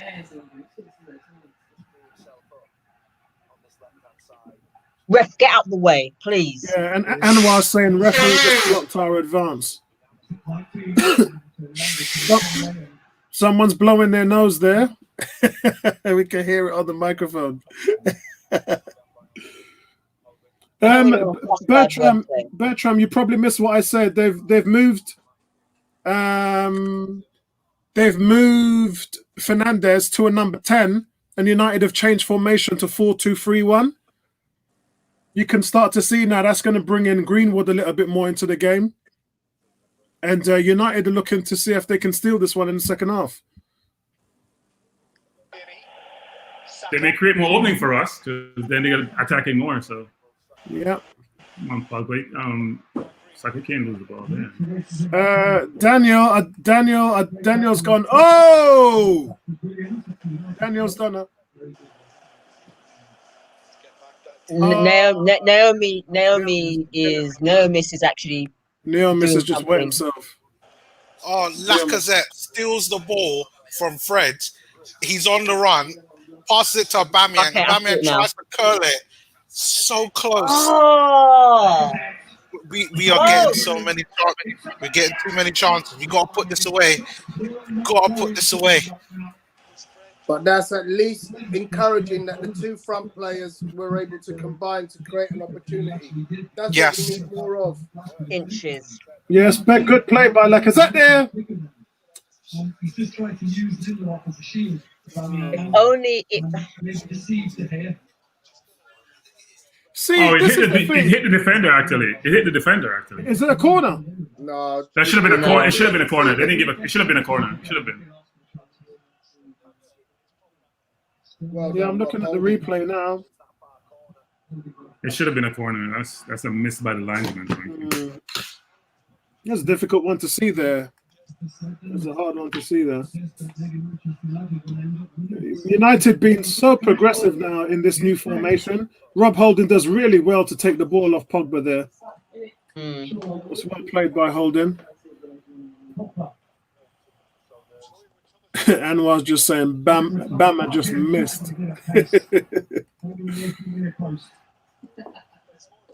Michelle saying Mike Dean has the same number of interceptions today for Man United as Fred. I know. Totally. Get out of the way, man. Interrupting play like that. United are looking stronger on this half, man. They're really starting to attack. But as Bertram said, what does that mean for us? How is that going to open things up for Arsenal?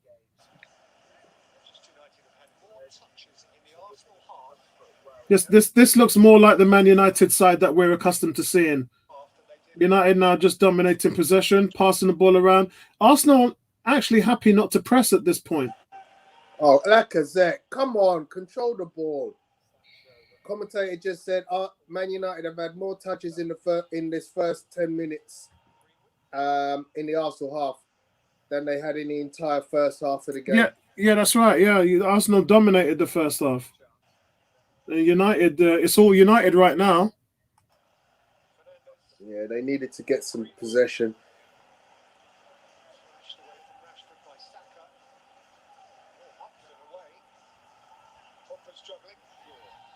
Come on. How's that even a foul? Yeah, United are putting on the pressure, guys. United are putting on the pressure. It's a good ball in there, but it's cut out by Saka.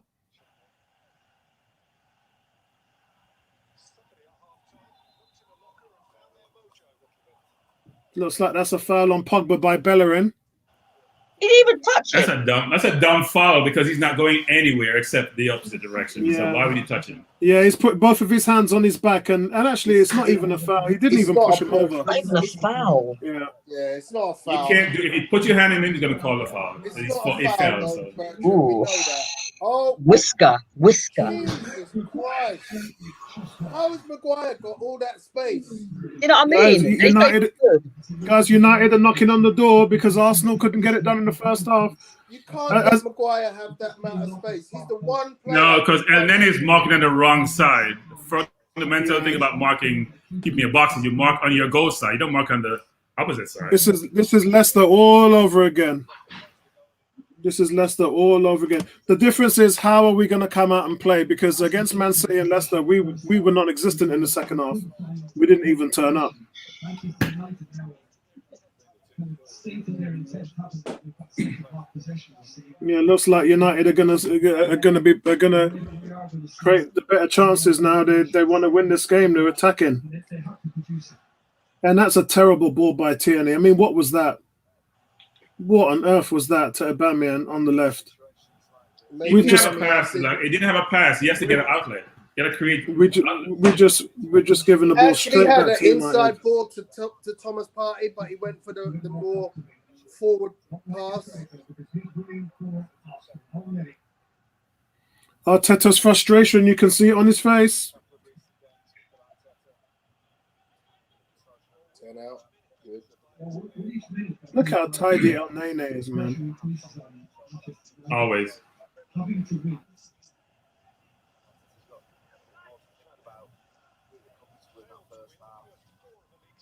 Hold. Oh, come on, Laka.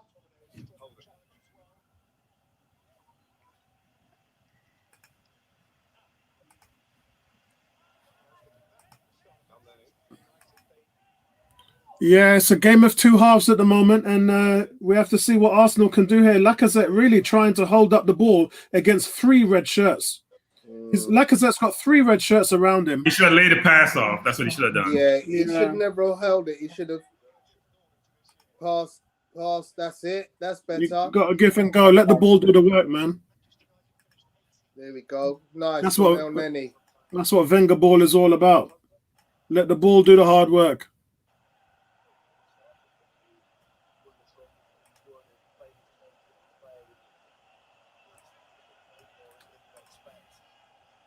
Yeah, I mean, the only thing that we have to hope for now, guys, is that Arteta doesn't wait so long to make changes. Long ball through on the left to Lacazette. Ooh. Slides it into Partey. Well done, Elneny. Mm-hmm. Oh, Great way how he wins the ball. Bertrand smiling because he probably saw that Thomas Partey shot. Nice. I'm just watching El Nene and Partey run the midfield. It's such a pleasure to see, players or midfielders bossing the midfield. Yeah. So now we can't complain that our midfield is Hey! That was a good effort by Partey. It is. So, guys, I mean, you just saw the ability. Remember against Fulham, El Nene won 6 balls back. He won 6 challenges. And he wins another one, squares the ball wide. The ball comes into Thomas Partey, who bursts into life, shoots from 25 yards. But De Gea is right behind it because it goes straight at the goalkeeper. Done well there to get it down. Well done, Gabriel. Love that. Tony, what happened? Gabriel just marshaled Rashford, and he's left him just on the floor. On the floor. But he didn't hurt him. He just literally just stood up, but kept strong, and Rashford ends up going down. Tony, he's got to be careful. Our front three are inept. I'm serious. Yeah, Tony, he's got to be careful because he's on a yellow. No, he didn't foul the man. I know. I saw saw it. Him. Yeah, I saw it. He didn't foul him, but I'm saying he's going to be careful because I like that he doesn't fall. He doesn't overcommit. He stands up in the challenge and he's strong. I think Rashford went down because he wanted to sell that one to the referee. Possibly, yeah. Yeah. He wanted to sell it. Cool K is saying this game is crying out for Pepe in for Lacazette. Nabil, how are you getting on, mate? I've been having real technical problems, bro. Really? I've literally had to go back onto my IPTV subscriber and scream at him. And just go for 6 months from him. So what happened to the app I sent you? It didn't. That's cool, but I mean, it works like, but I can't do you and the app at the same time. Yeah, I hear you, man. I'm like Bertram. I've got it on my TV, on my IPTV, right in front of me. I can do that and do this, but when I'm doing laptop streaming and this at the same time, I hear you, man. Don't work. I've got to keep checking. I've got to keep checking the battery on my phone because I didn't plug in my charger. Vincey's getting ready for 10 minutes. Vincey says we're battling well. Keep at it, boys, as Vinci is waiting for a 10-minute kickoff for the Dolphins game. Don't forget to keep me updated with Tua, man. Tua's my boy, man. Need to know what's going on with Tua. As Tony Cox has a big, dirty smile on his face. Oh, yeah. Let's go, Tua. And Bertram, who actually doesn't watch losing teams play in the NFL. Oh, I don't, actually. Oh, well done, Thomas Partey. He lost the ball and he just went straight back in and got it back. And gave it over. Yeah, Partey's been our best player. Partey's been really good. I think so. Yeah, I think so. I think Elneny has been just as good. Sorry. Foul ref. Yeah. No. Willian, do You're right. Elneny has been a boss. Look at that. Right, who's that down now? He's good. I think we need to bring on Pepe for Willian, though. Our midfield has been so good. Manchester United are bringing Matic in to provide more strength to stop Partey. What are you calling foul for, ref? You didn't call for Lacazette, so why are you calling foul on Elneny? That's a good ball from Willian. Lacazette going down like a bag of chips, trying to buy that free kick. Elneny, look, Elneny, he needs to look at sit down. man. Lacazette needs to sit down. He's not sitting on the man. Uses Derriere as a shield. You gotta use Derriere as a shield when you play in the position. Come on, Arteta start making some subs now. What's frustrating is when you see all these balls coming in on the front line, you want Eddie in there to get on the end of them, man. I actually don't think Lacazette's played too badly today, but then I haven't seen him run onto the 6-yard line as much. I think Lac has been quite poor. I don't think he's in the plans for next term. Oh hell no! Yeah, I think they're going to look at Eduardo or Dembele or other striking options. He's not the man. I mean, even Jota. When you look at the way Jota's playing for Liverpool, wow. For less money. Listen, I would take Origi off Liverpool. If I had the choice, I would offer them I'd offer them a bone for Origi and see if they bite on it. Bertram knows I'm a big fan of Origi for Liverpool, man. I think he's a proper player. Nah, I just want Martinelli to come back. Yeah, I hear that, bro. Yeah, this game is screaming out for Martinelli. Yeah, I think when Martinelli comes back fit, that's the end of Lacazette. Yeah. Yep. Martinelli will play where Aubameyang is right now, and Oba will go down the middle. And that's another thing. I really do want to see it. I mean, the only thing that's really frustrating me about us is playing Oba on the left. It's so frustrating. I get it. We ain't got no real left-sided player, but it's almost like we're cutting off our nose to spite our face. How can you have a finisher like him all the way out there? Teams must love it when they see that. Yeah, I've been saying this for the longest time. But I mean, we say we haven't got a left-sided player, but I mean, Pepe is a natural left-footed player, and the goal he scored the other day was with his right foot. The goal Pepe scored the other day was with his right. Yeah, but what's that, Neil? Gabriel again winning the ball back. Pogba's about to rampage into the box and take a shot. Tackle. He just wins the ball. Sliding tackle comes in. Slide tackle. Just seen it. Just beautiful defensive work. United are looking to get Cavani on. Come on, They want to win this game. Look how hard Elneny is working, man. That's a great tackle. Nice pass picked up by Partey. Shoot!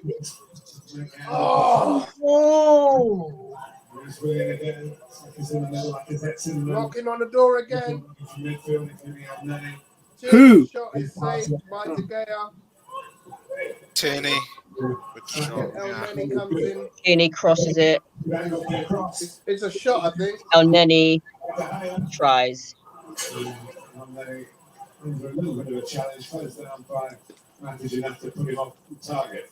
Oh God! I would have loved for that Elneny shot to go screaming into the back of net from 20 yards. I would have fell off my chair if that happened. He did that against Barker. I forgot. Yeah, I remember. Yeah. Come on then, Arteta. Let's have some subs then. Let's have some substitutes. Let's look like we want to win the game. Yeah, we're clock watching now, guys, because we don't want Arteta to wait too long to make changes. We're clock watching at the moment, man. We want Pepe. We want to see Eddie. I think we've withstood their initial barrage from the beginning of the second half. We expected their changes to have an impact, which they clearly have. But now we got ourselves back into the game again, and we started creating. So Andrew, curious. Andrew says greetings, or not stopping. Just curious to see your thoughts on the game so far. Andrew, my thoughts is that this looks like a mirror of the Leicester City game, where we had all the chances in the world in the first half, dominated the game, and then second half we fell off a little, didn't really create anything, and then Vardy came on and scored. Here it looks like Cavani's going to come on and score. Well, not come on and score. It just looks Cavani's going to come on. But Greenwood is getting into the game. Bruno Fernandes has moved at the number 10. United have gone to a 4-2-3-1. Arsenal, for the first 20 minutes, haven't really dealt with it well, but now Arsenal are coming more into the game. You say they haven't dealt with it well. They haven't had any chances in that time. Well, that's what I'm saying. Yeah, that's because we've seen some amazing tackles from Partey and Gabriel. Yeah. So we've showed our mettle defensively, which is the strength of this team at the moment. We got a penalty. Okay, so penalty to Arsenal. All right, let's see what happens. Let's see what happens. Finally, a bit of good luck. Willian through balls it to Bellerin. Bellerin soft just goes down. It looks like a dive. I don't care. I'm an Arsenal fan. Come on. Someone goes in front. No, it does look like a dive. Let's not get excited until VAR says a penalty and until we score. Let's calm down. Let's get the ball in the net first before we say anything. Okay, all right. I'll calm down. Yeah, because no, it's a penalty because he barely touched him, and you can't touch anybody in the box nowadays, so it has to be a penalty. Yeah. He fouled him. Bellerin's gone down, and Bellerin is staying down like a good little hamster he is. Well done. It's about time more of these young academy players need to learn how to dive as well. All right, don't jinx it, guys. Don't jinx it, please. So can Aubameyang break his goal duck? Yes, he can. Can Aubameyang break his goal duck? Thank you, Neil. Here we go. Thank you, Neil. We don't want to see it. Thank you, Neil. We don't want to see it. That's what I'm talking about, people. That's what I'm talking about. You're not giving me too much spoilers, man. I'm going to switch you lot off. That's what I'm talking about. I'll take the spoilers. We're Old Trafford. I'll take the spoilers. I'm watching it now, and I already know he's scored. There's no suspense. Celebration. There's no suspense. Listen, I call this game as a draw, but if we can get a win, first time in 15 years? 16 years. I didn't call the game. I was a good penalty as well. Yeah, I wanted to have everybody's enthusiasm and optimism, so I decided not to call the game. My optimism. Wow. Maintain optimism. Come on, boys. Yeah, I did say 2-1. I did say 2-1. Go ahead, Nabil. Hey, that celebration is all Thomas Partey, you know. Partey is a boss. Hey, Tony, we've been saying this, Tony, right? We want that midfield spine and boss. We got the boss. Yeah, man. We got the boss. And we had another boss who we weren't playing. See, we had another boss. We sit him down. I'm not sure why Arteta was doing that. So have you got Partey as man of the match? At the moment, I have Partey and El Nene. I think El Nene is just as good. Yeah, I think El Nene is just as good. I've got two men of the match. El Nene and Partey. Yep, have to. I got to give credit to the back two as well. Yes. Gabriel and Holden. Holden and Gabriel. Well, you know what? Let's start celebrating man of the match when the game is done. Yeah, because we're in the 17th minute, man, and I'm listening to you guys. Let's not start celebrating we haven't won anything yet. I'm listening to you guys talking like it's full time. No. Regardless.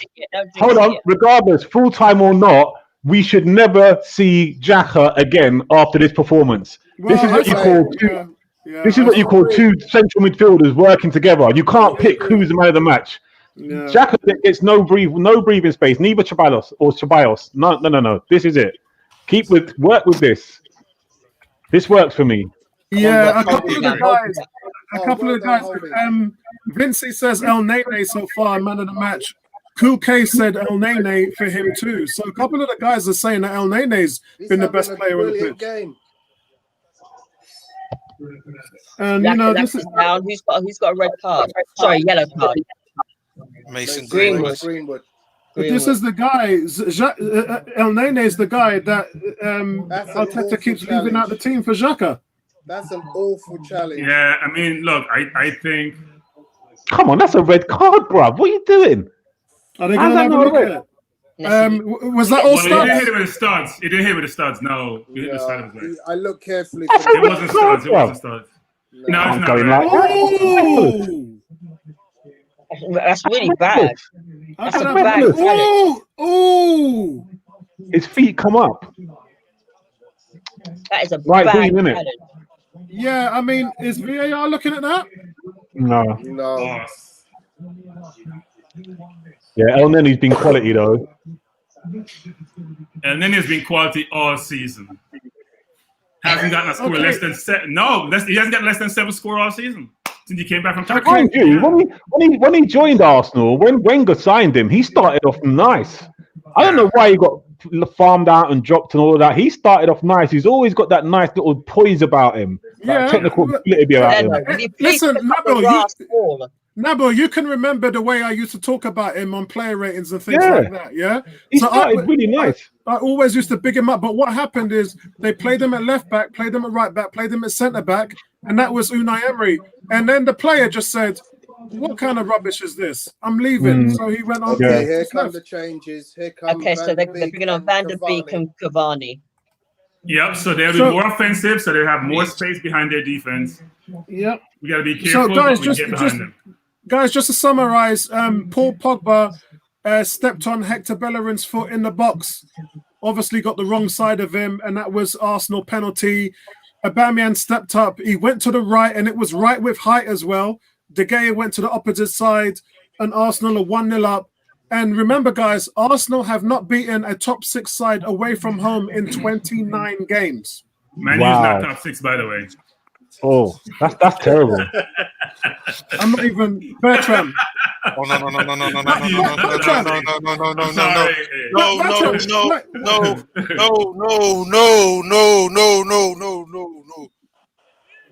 Oh Lord. Oh fuck, I'm not on mute, am I? No, you're not. You're absolutely not. What are you doing? We're just spoilers. What's happening? No, we need to know. Gabriel made a bit of a foul to Mason Greenwood, did him. And it looked like he was going to get a second yellow. Second yellow was screwed. Yeah. Thank you, Mike. It looked like it was going to get a second yellow, but it's just a free kick. Come on, that's soft. He's not going to do that. That's not a foul. Fine.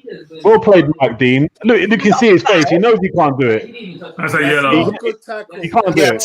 That's what I mean. That looks like a yellow. That's a yellow. If he didn't have a yellow, he'd get a red. He would get a yellow. It's a yellow. It's a yellow. Yeah, I agree. He got done. The player's getting away close to our box. It's a yellow. I don't know if it's a yellow. I don't think It's not even close. If that's a yellow, if that's a yellow, then Mason Greenwood's challenge is definitely a red.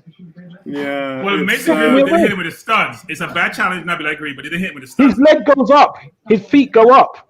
So in the end, even though he comes in low, his feet go up. He lifts his feet up, so his feet are high in my opinion. Yeah, I hear what you're saying now, but I wouldn't have given it because there was no studs contact. There was. You guys are waiting for people to get their legs broken before you dish out red cards, bro.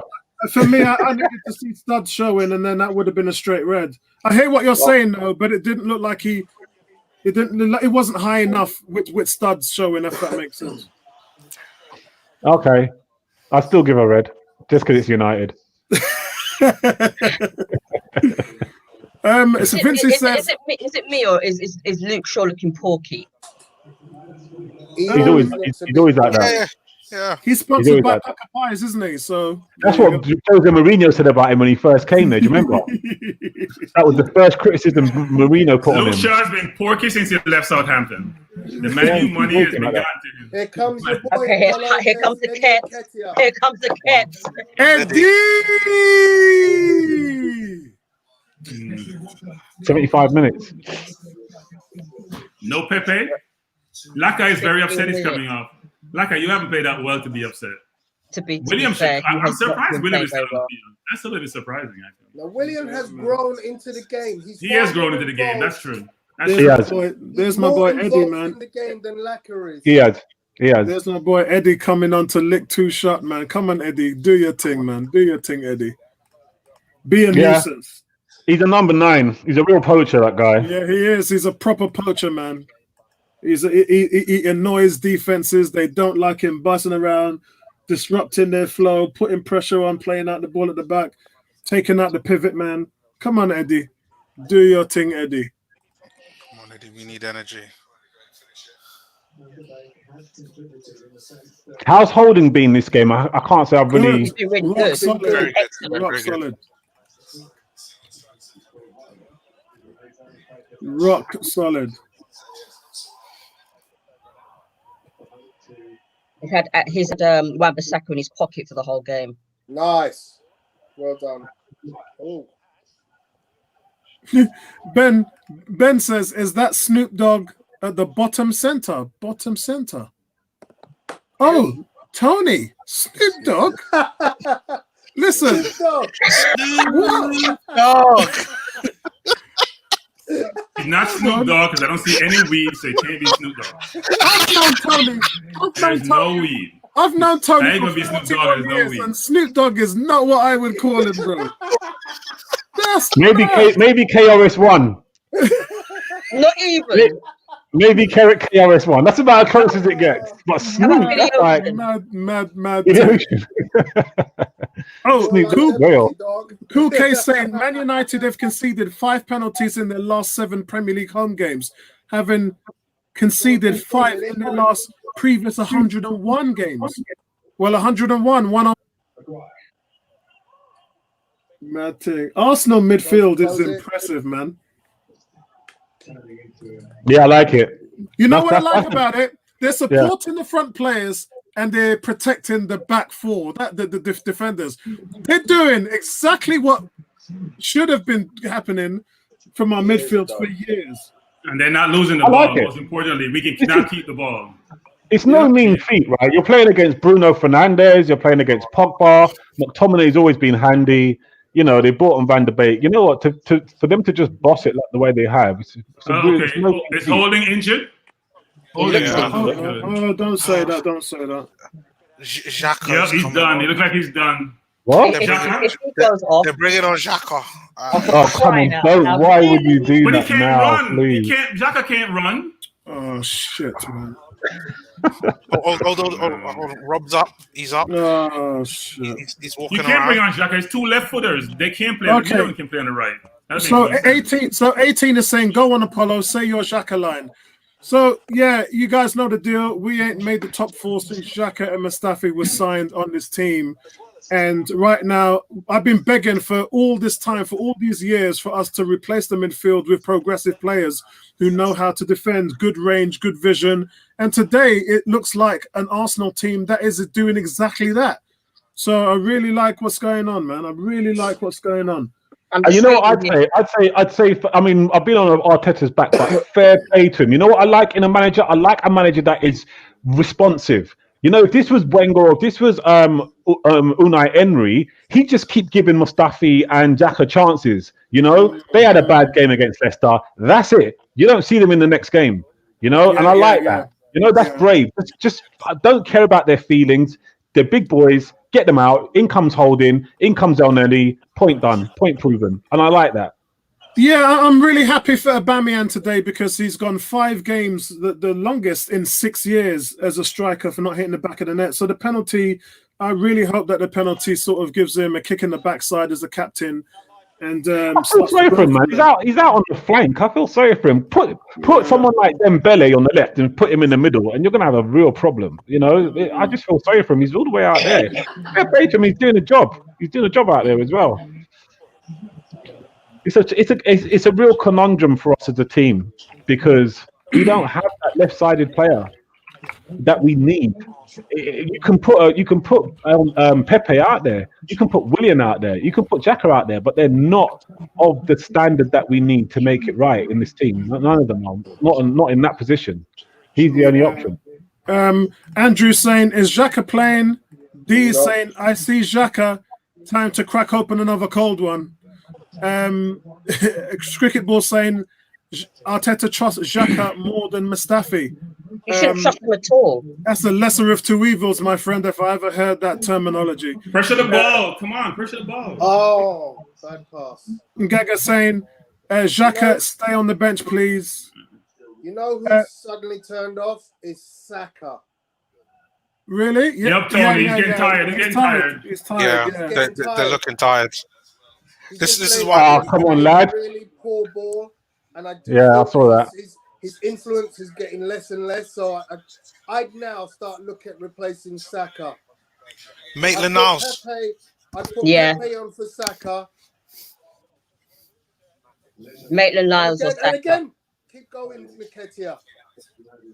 Work his socks off in this last 10 minutes. Kuke saying Holding is so important to this team. Why did the fans want him to leave? Because them stupid. Anthony Vincey's saying, Ebony, are you hot? Yeah, this office is hot.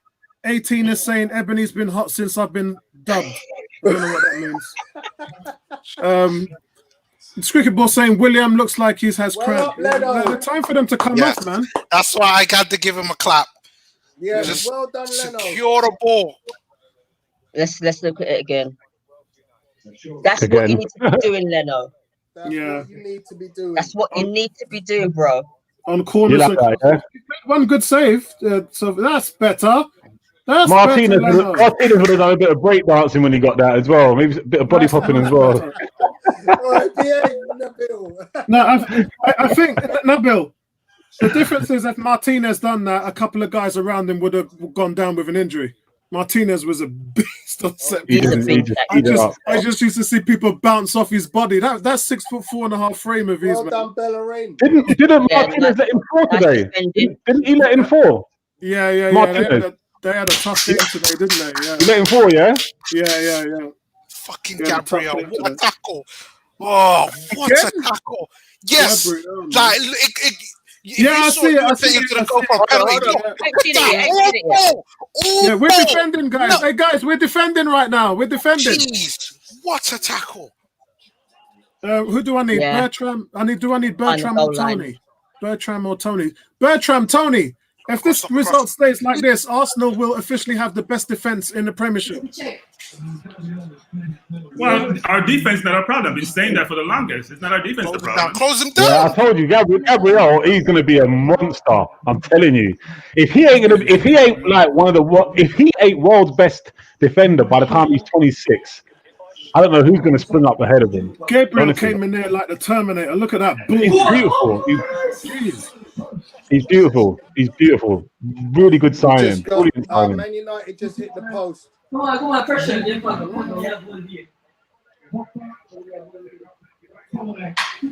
on, close him down, man. You want to get hold of the ball, bruv. Deflected onto the post. 5 minutes left, guys. 5 minutes left. No, that's our ball. We need to stop sitting at the back and try and press the ball further up. Well played. Gabriel's just a monster. He might be going for man of the match right now, you know. He might be catching up and taking it.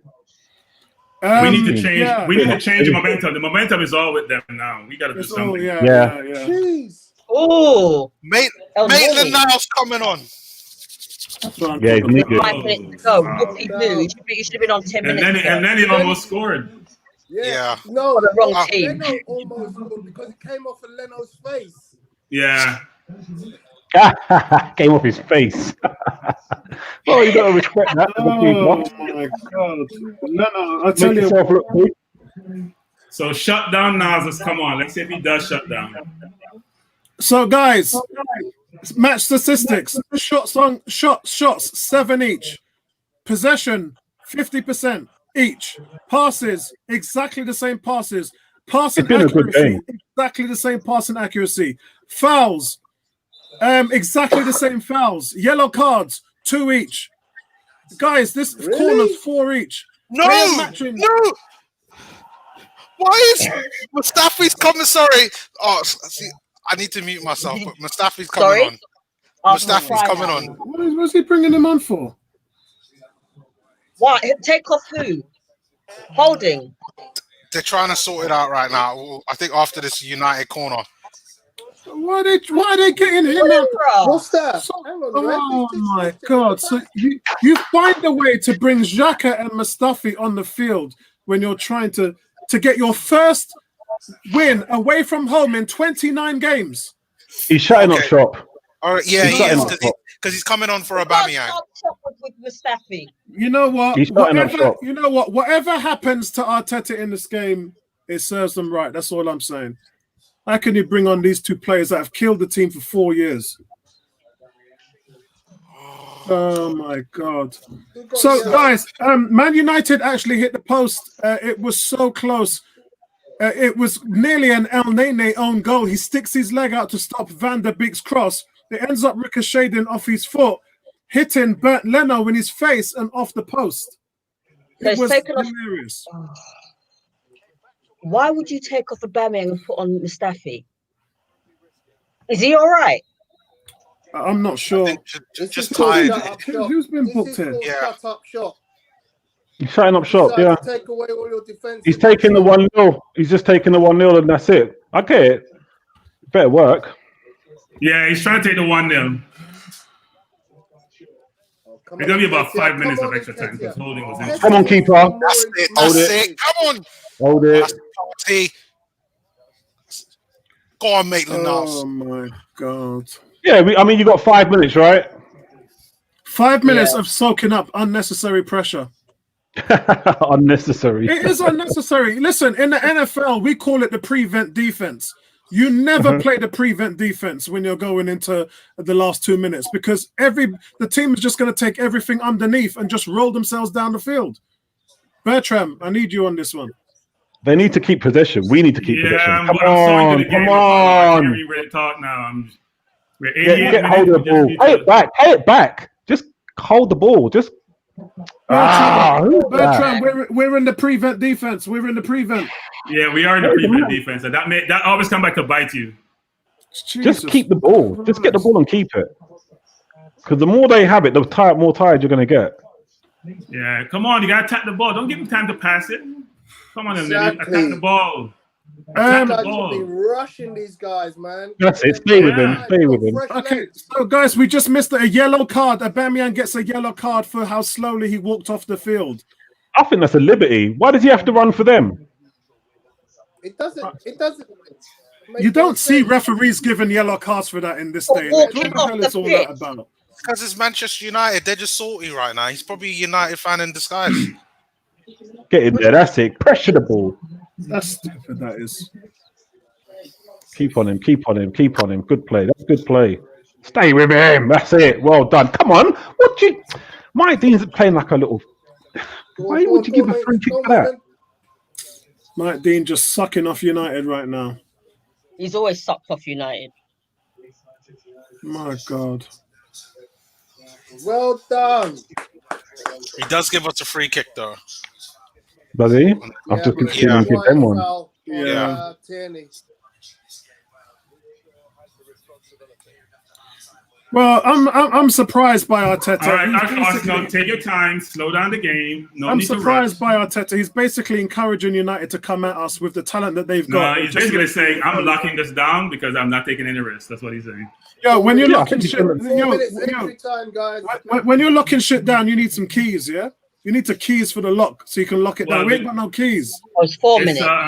It's a remote lock. It's a remote lock. Hey.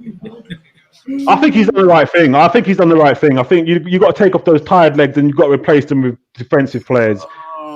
You can't stop the tide. Man United are throwing it all at you. If you try and match them with that, you could leave yourself open to, it's literally taking a risk. So he's just playing no risks. He's playing no risks. 4 minutes. Did you say 4 minutes? Yeah. Oh, God. And now Man United got a corner.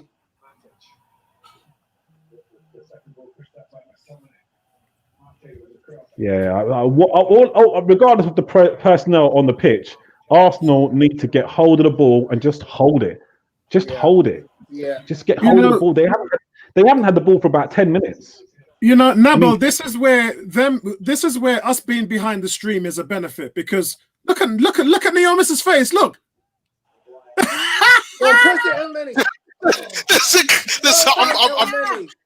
I'm calm right now. I'm good calm right now. Good. Yeah, I'm good. I'm good because you're good. If I don't see Neomis doing backflips and spinning around on his chair, then I'm good. I'm good. I'm just watching his reaction and the game at the same time. El Neni is the boss. What did I say? El Neni is the boss. El Neni decided to do what we need to do: pressure the ball. Yeah. Well in, son. Keep going. Well played. Look, and then he's timed. He's matched by Party. Look. Well, I tell you what, we can't lose this game. We can only draw with 2 minutes left. All right, guys. I'm giving my man of the match to El Neni. Go on, Eddie. I'm giving my man of the match to El Neni. Yeah, he gets it for me. I'm done, man. I'm giving my man of the match. I think Gabriel came second. Gabriel came second. I think Gabriel and Party second for me, but El yeah, Neni Gabriel grew. Gabriel grew. The more it became a defensive game, the more it became his platform. El Neni's been exceptional. He's just. I can't believe you guys. Shut up. Just been Sit absolutely. down. Sit down. What goal? Sit down. What goal? You didn't need to turn it here. Hey, tell your boy. I apologize.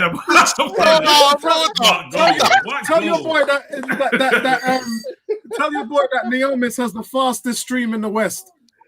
So my nephew's a Liverpool fan. My nephew's anti-Arsenal, is a Liverpool fan. Neomis. He's here talking about goals. Neomis, next week, right? Can you just pause it for like a minute? You got pause, right? You must have pause. Just press pause and hold it. Just count a minute. Let's all. Hey, Michelle says, man of the match for me is Mike Dean for giving us the penalty. Yeah, man. At Old Trafford. Come on. Come on, Nketia. Come on, Nketia. Go in the corner. Eddie! Go in the corner, Eddie. Eddie! Oh, you gotta hold the ball there. Eddie! Just hold the ball, son. Don't go anywhere. Just hold it. Hold it. Support him. Nice play. Come on, just hold it. Just hold it. Who's this? Get back in there. Is that Pepe? Foul, referee. So Cavani gets the yellow card. That should be it, guys. Come on. Yes, that should be it. Yes, that should be it. We've got 15 seconds. The records are made to be broken. We haven't won at Old Trafford. Oh, but Apollo. You see, when you put on a defensive performance like that, you got to appreciate it, right? Oh yeah, bro. It's not all about this is the game. This is the game with 2 halves. The defense is not the problem. I've been saying this. The defense is not the problem anymore. That was a nice, solid defensive performance. I think they enjoyed that. They'd have taken another 5-10 minutes, mate. Performance I've seen in a long time. That was brilliant. Best defense I have seen in a long, long time at Old Trafford. Yes. I said it at the beginning of the game, right? Apollo, I said it at the beginning of the game. Yeah, you did. He got it right this time. He got it right. He made a mistake with Leicester. He got it right. And you know, he went with Willian as long as he can. That's the only thing I probably would have changed. If I'm Emery, I'm going in for a raise. I want a raise. Yeah, that was top class. I want a raise. He's saying if we can win our remaining games, then it evens up my first top 10 game prediction table that we drew up. And now I can take the piss out of my colleague Darren when he comes to relieve me, who's a Man U fan.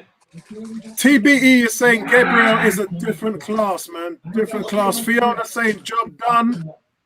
That was fantastic. Vincey's saying it was game management. Yes. Game management all the way. Anwar's loving it. Nah, it was midfield management. Our midfield was the boss today. Our defense, don't get me wrong, Gabriel was immense. Andrew said Leon just looked like Serena Williams accepted a proposal of marriage. Brilliant. Yes, listen, D. One of the videos I shot last week, I said Arsenal have found a spine. I said, regardless of what's going on, I said, we've got that spine. And today we saw the spine. We saw Gabriel, El Nene, and we saw Partey. We saw the spine today, guys. And look, I got 2 words for you. Yeah, Marcus Rashford. Where was he? Where was he? He was actually kept quiet today. No, he's Gabriel is gonna let him out now. Gabriel is getting ready to let him out. And you have to pick up Rob Holding. You've got to pick up Rob Holding. Big up to my boy. Big up Rob Holding for having Wan-Bissaka in his pocket. Yeah. So you know the funny thing about this, when these games are finished, one team is elated, like they have won the World Cup or the Premier League, and the other manager is going to be blasted in the media. I can just see Man United fans saying, "Ole out! Ole out!" Yep. And that's why I said, listen, and you know how fickle Arsenal fans is. That's why when Kuke asked me this question, he said, Holding is so important to this team. Why did the fans want him to leave? Because they're stupid. Man's got how many? 3 FA Cup winners' medals? And the Arsenal fans was like, yeah, get rid of Rob Holding. I don't think the fans want him to leave. I think the fans were saying, No. Chambers maybe, but Chambers is the no. truth. Chambers is good. Chambers is the real deal.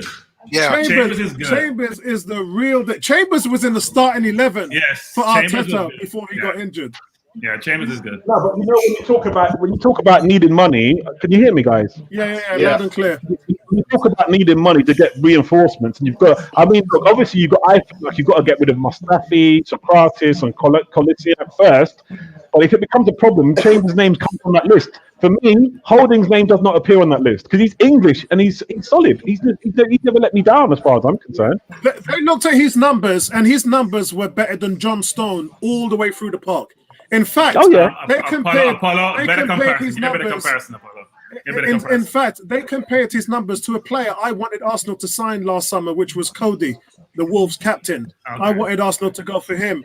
And Holding's numbers are pinpoint exactly the same as Cody's for Wolves. He's a good player, but his only problem is he lacks the ball skills to play the ball out the back. And he gets slated for that almost every game. Today, he was solid. I am just pleased that I called my man El Nene. I called my man El Nene a while back as the man we need to keep in midfield. Should play every game because you know what? Nightmare this week today. He doesn't make a lot of mistakes. He's comfortable on the ball. He's went to Turkey and got confidence. So now he's playing more forward, and he was immense with Partey today. Yeah, but listen, I've been an El Nene fan from day one, so you know. I've been telling you guys last summer as well about what happened with why they ran him out of town and the fans were booing him out of town. Emery just killed him. He's always been a good, solid player, and I always continue to say that about El Nene. I think, like I said, when he first came, I used to show off to my Liverpool and my friends or other teams, and they used to laugh at me. They used to say like El Nene, and I used to say, you just can't see it. You're not looking at it the way I would look at it. For me, I just look at the poise and the technique, and just when he gets the ball, how does he look? And for me, he always impressed. I don't know what happened to him, why he just suddenly just became unfavorable. But for me, he always looked good. It was something that I would always boast about to my other friends. But I don't know where it went wrong. But do you not think that had something to do with the way that Wenger played him? No, Wenger played him in the correct way. It was Emery. Emery put him in 5 different positions, and he became disillusioned with not playing in the middle, because remember, we just bought Torreira. So El Nene was thinking, what's going on? I'm not even getting any chances here. And now they want me to play at left back. And then he played his last 3 games for Arsenal at centre back in the Europa Cup. So he was like, I'm out. Yeah. So he just I'm out. But Wenger did that to him as well. Wenger put him in defence as well. No, but he only played 1 game at right back under Wenger. He played in the central midfield, and he looked strong. And when he came into the team, I said to you lot that when he played Liverpool, when he was playing for Basel, and he played against Liverpool, he marked Steven Gerrard out of the game. Home and away in both legs. Yeah, he did to Gerrard what Pablo Mari did to Mane when Flamengo was playing Liverpool. He marked him out the game. But it is what it is. Talent and quality, guys, always rises to the top. I'd go on. I just finish off exactly how I started the conversation when I first come on the mic. Like I said, I'm really pleased with Mikel Arteta before we even kick off for being brave enough to just change it all up and just give us that formation that had worked so well, but with the difference of personnel. Just getting El Neni in, just getting Holding in. For me, that's just optimism. I mean, Lacazette, it's here or there with Lacazette because some of these games are a bit too physical for Nketiah. I saw that when he came on. Some of them are just a bit too physical.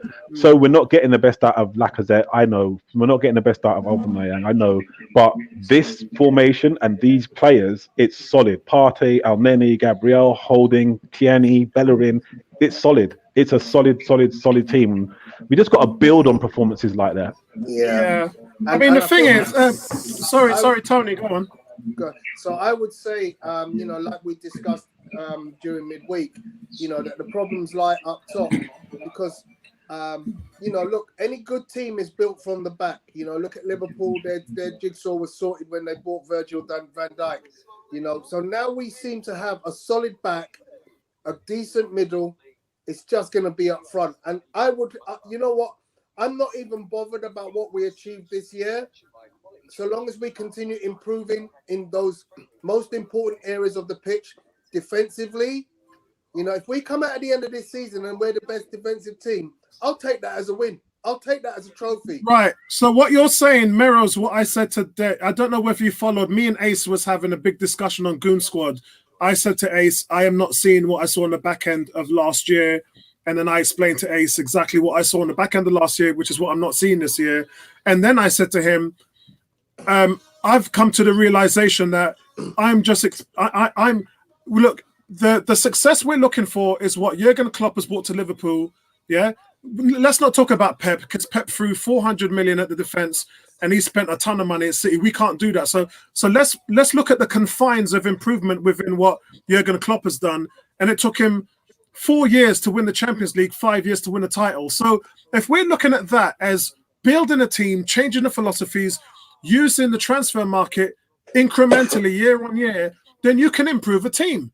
So for us to over-expect everything when a manager's not even been here a full year yet, I think is just, me and Nabil have always said on the one-on-one forums, work in progress, pamper your expectations. And I say it in my videos a lot because I think that the fans expect too much. So what you just said, Tony, hits the nail on the head. If this team gets into the top 4 this season, we would be punching above our weight. Because right now we're still carrying a lot of players. And for me, I just think that we need to kind of understand that Arteta's trying to work this thing out. And it isn't going to be guns and roses. It isn't going to be all smiles and everything. We're going to have times where we're trying to figure it out and it's not working. Nabil just topped on the point that we're in a back three. So that makes us more comfortable from a tactics point of view because we're used to having success in that formation. The 4 just wasn't happening for us. We tried it for 3 games. It didn't look good. It got to the point where I had to question, what the hell are we doing out there? I don't know what the tactics are. I don't even know what formation it is. Is it a 4-3-3, 4-2-3-1? Well, what is going on? And we've moved back now to more of a binary formation, which we've seen success in, and we look good. I don't necessarily think it's a formation, it's the players. And what people don't realize is that last game we played Ceballos and Xhaka in the midfield didn't work with Partey. Today we played Partey and El Neni, and they were prominent and they were boss in the midfield. And if you have quality players, I've always said this, you can even come bad managers. So not saying Arteta is not doing a good job, but when you have 2 midfielders who are dominant, it makes life, and a center half who's dominant, your spine is dominant, it makes life so much easier. Now, most of them played well today, but our front 3 have to do better. They're not doing enough, creating enough chances, scoring enough goals, and we keep blaming that, we don't have creative players. Well, I said this all the time. Liverpool don't have creative players in their midfield. They're scoring a lot of goals. So why can't we do the same? Right, hold on. I got to get to Nabil here because Nabil's got to go. So I want to let him do his player ratings before he goes.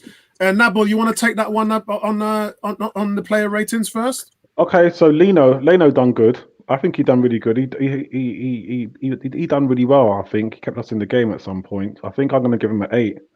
He didn't have much to do, but when he was called upon, he was good. I thought Bellerin was really good as well. No complaints there either. I'm going to give him a 7. Holding was good, although I can't say I saw that much of him, but I'm going to give him a 7.5. I think Gabriel was awesome. I'm going to give him I'm going to give Gabriel an 8.5 because I thought he was immense. I thought Tierney was good as well. No complaints there. 7.5.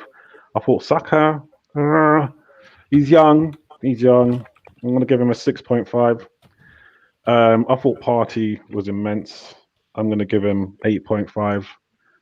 El Nini, man of the match. I'm going to give him 9. Willian, he started off really badly. I thought he came into the game towards the end. I'm going to give him a 7.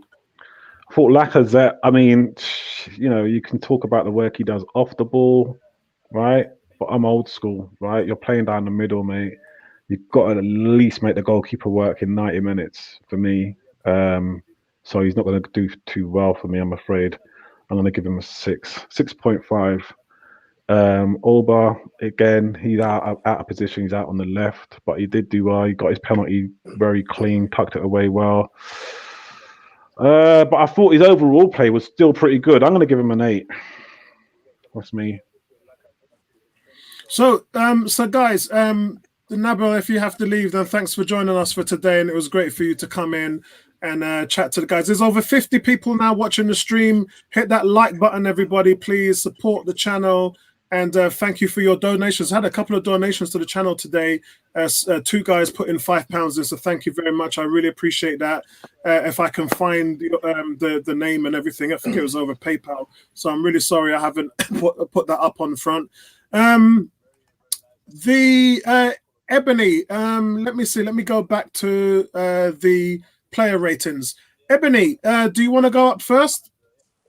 Yeah, because I've got to go pretty shortly as well. Okay, Leno, he didn't have a great deal to do, but when he was called upon, he wasn't too bad actually.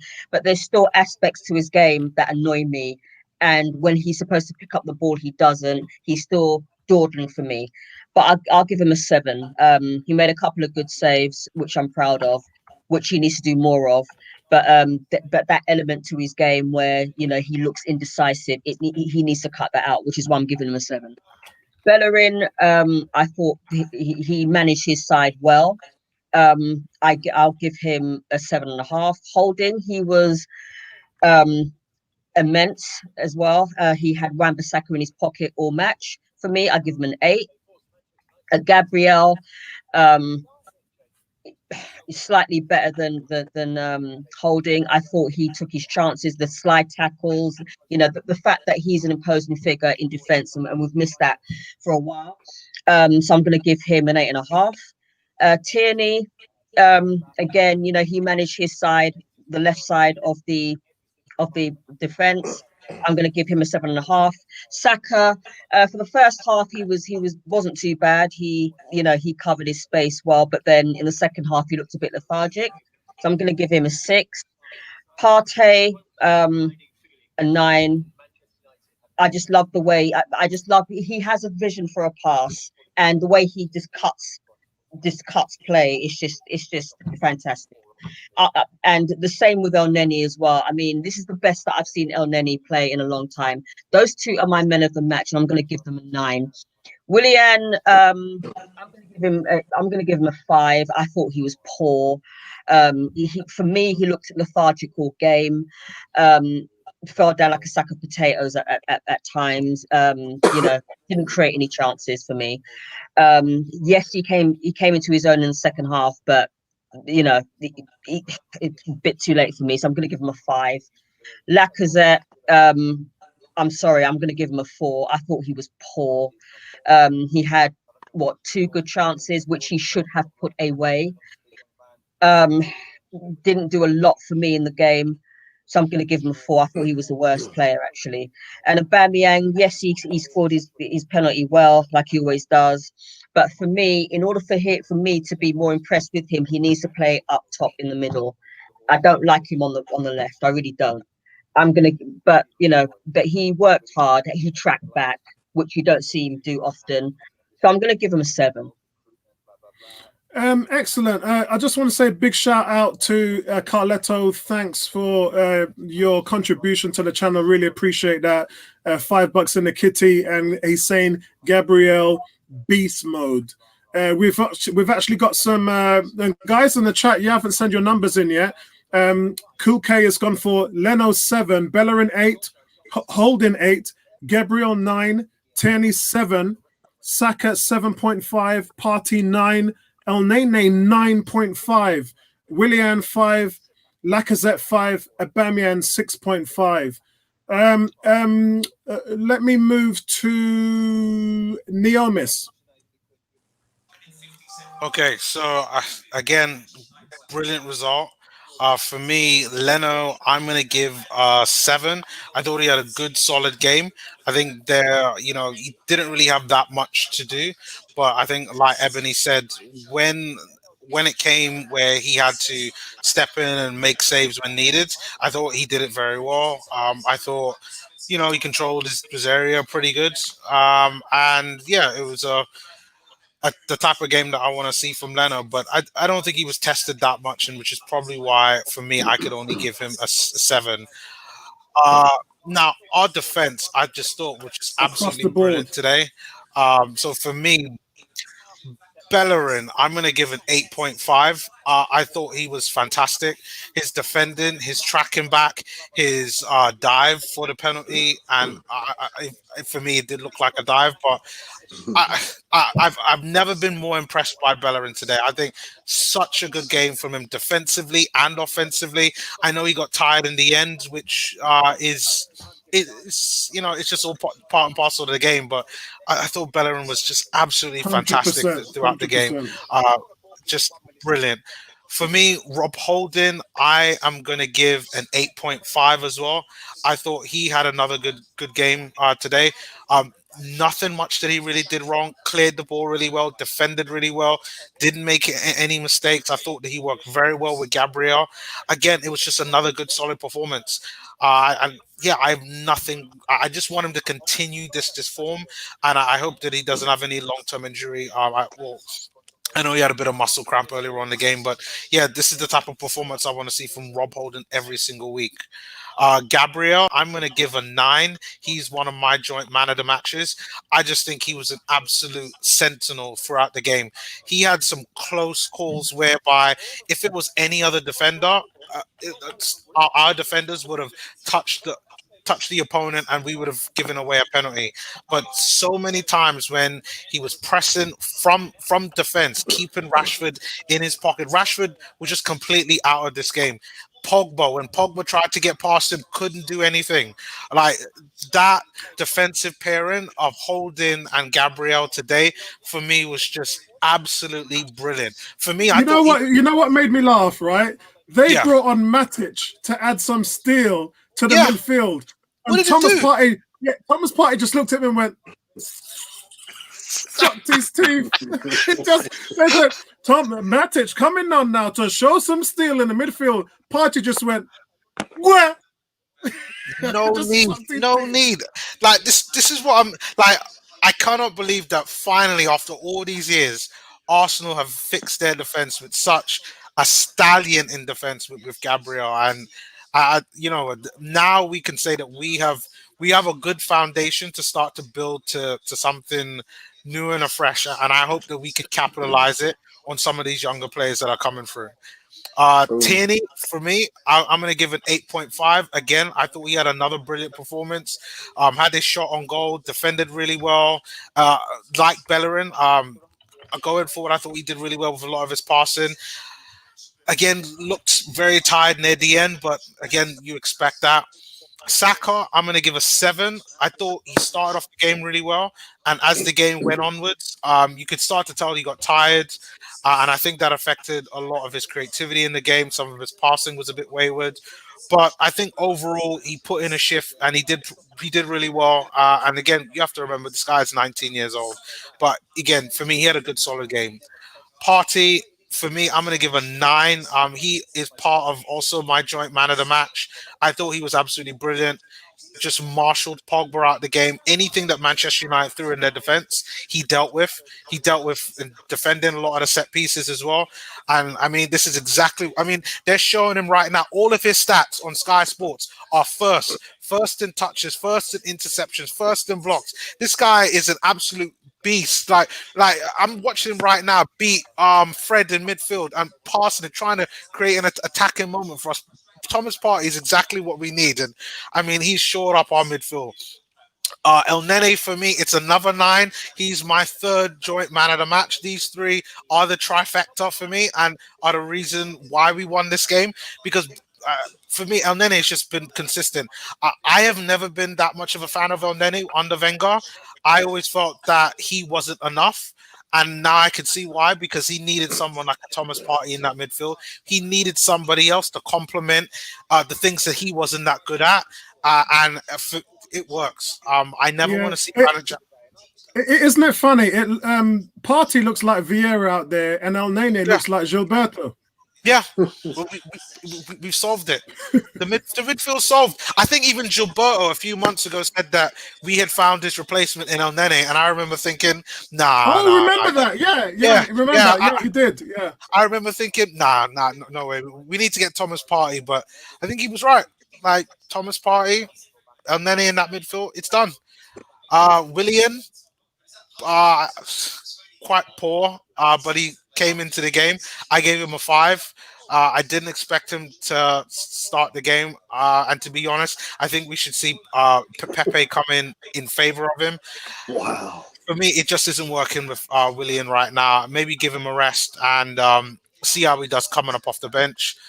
Lacazette, I'm going to give a 5.5. I think he worked hard. He tracked back, held the ball up really well, but didn't really do what you expect from a forward, which is score goals. And he had some half chances. The one I know Ebony was talking about that came in the pass from Aubameyang. I felt that he should have got some type of contact on that, or at least legitimate contact on that.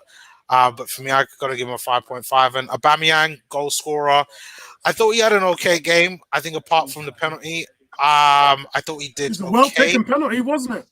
Yeah, well taken penalty. For me, I gotta give him a 7.5. I thought he did well, worked hard, but I think probably playing out in that wide position is affecting him not being able to have more of an influence on the game. But he got us to win, and I mean, I'm not gonna complain about that. So that's kind of it for me. But I'm happy that we won the game, because I thought that this game would be a draw, and I thought Leicester would be a draw, and for us to get 3 points out of 2 games that I thought we would only get 2, and we've got Aston Villa next, who I know have been playing pretty well. I do think we're going to beat them. I think we're putting ourselves in a good position to finish in the top 4 at the end of the season. I hear you. I'm listening to Roy Keane and Tim Cahill. They got a hard on for Thomas Partey at the moment in the Sky offer. I mean, they're saying this guy's got everything, and they just showed you a few where he's just absolutely nuts. Bertram, what am I going to say to you before you do your play ratings? Can I do mine? Bertram. All right, yeah. You've got the you've got a Dolphins game, haven't you, Tony? Neomis already stole my thunder. Neomis already stole my thunder.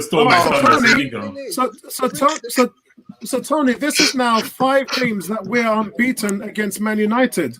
United haven't beaten Arsenal in 5 games.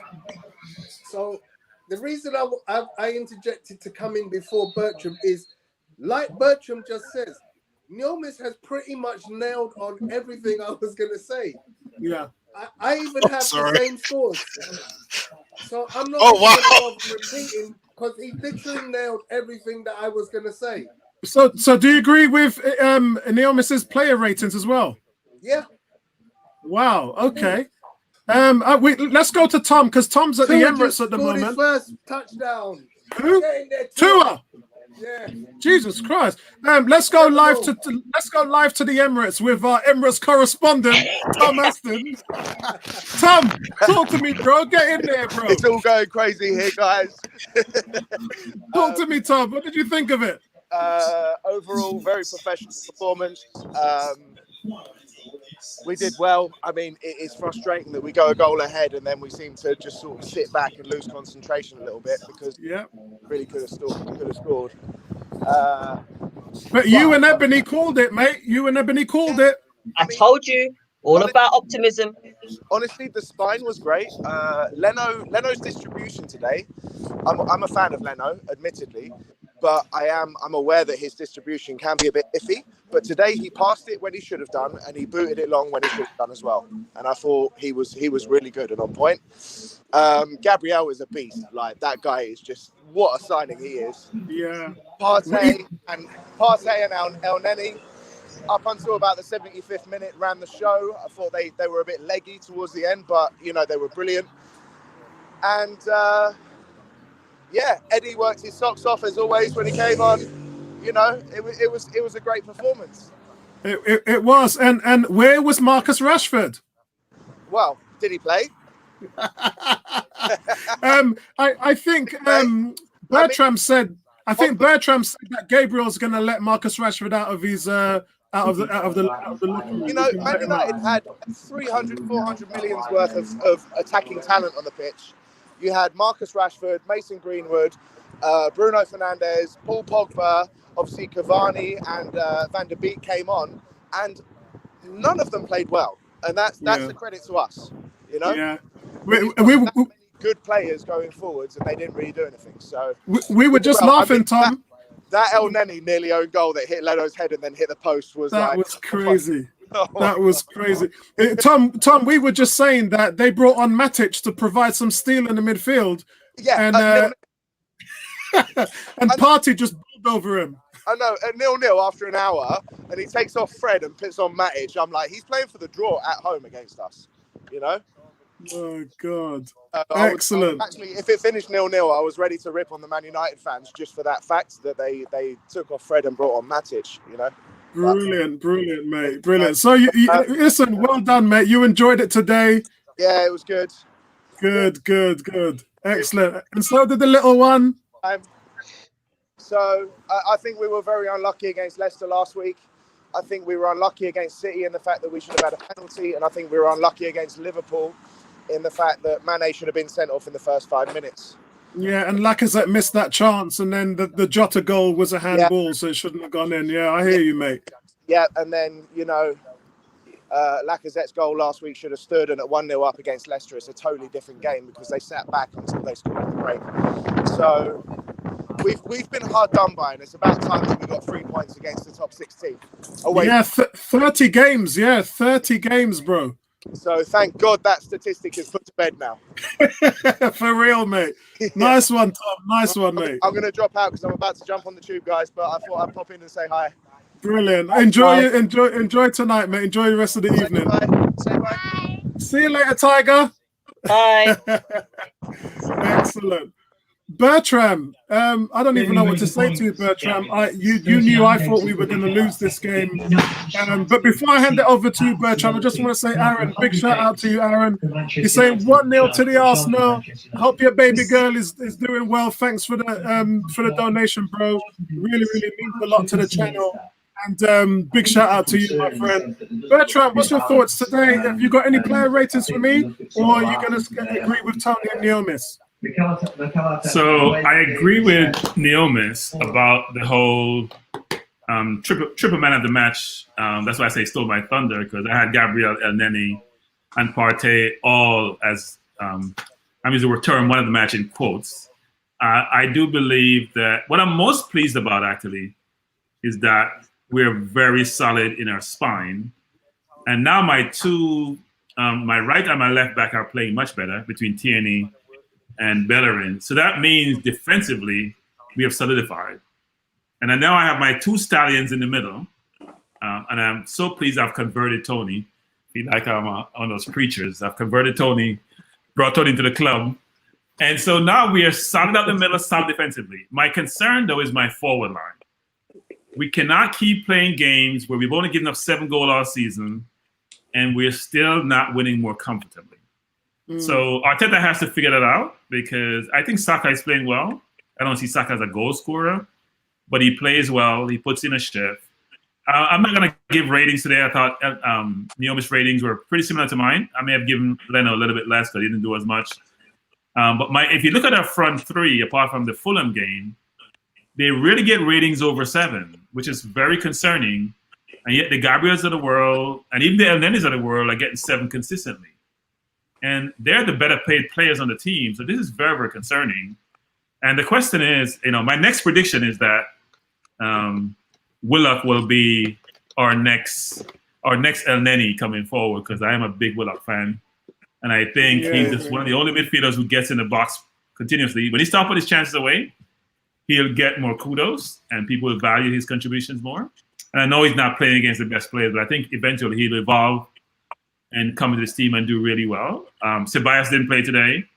I think Ceballos is a good player, but I thought that the biggest thing today was, when I looked at the team sheet, the only change I would have made was Pepe for William. Yes, I agree. Or remove Lacazette, put Abba in the middle, and bring Pepe on. So there's only one change I would have made as it relates to the team sheet, which is not normally the case. I'm always contentious when it comes to Arteta and how he picks his midfield. I was extremely pleased to see Xhaka on the bench, because I do think we get more mobility from El Nene. Now we have Partey. Those two are stallions. They are playing forward. And, people ask about Nene. Why is he playing so much better? I don't think it's much better. I think what happens is when you go playing in someplace else, you're valued. You're done extremely well. People want to acquire you.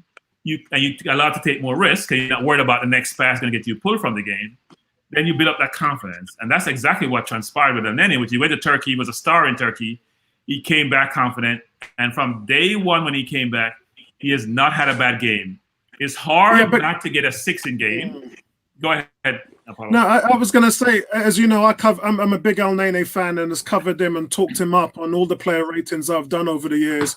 And I've made a point to all of you over the years that he was solid. And he has been. Someone said to me as well last week, where has that been? And I was like, it's always been there. Every time I've watched him play, he's looked good. He's looked under control. He's looked poised. But what happens when you put him at centre back and things like that? It's a different game. And as a centre back, he's not a centre back. I'm sorry. We talk about Eric Dyer's not a centre back, and various other players around the league. Monreal was a better centre back, but Monreal's not a centre back.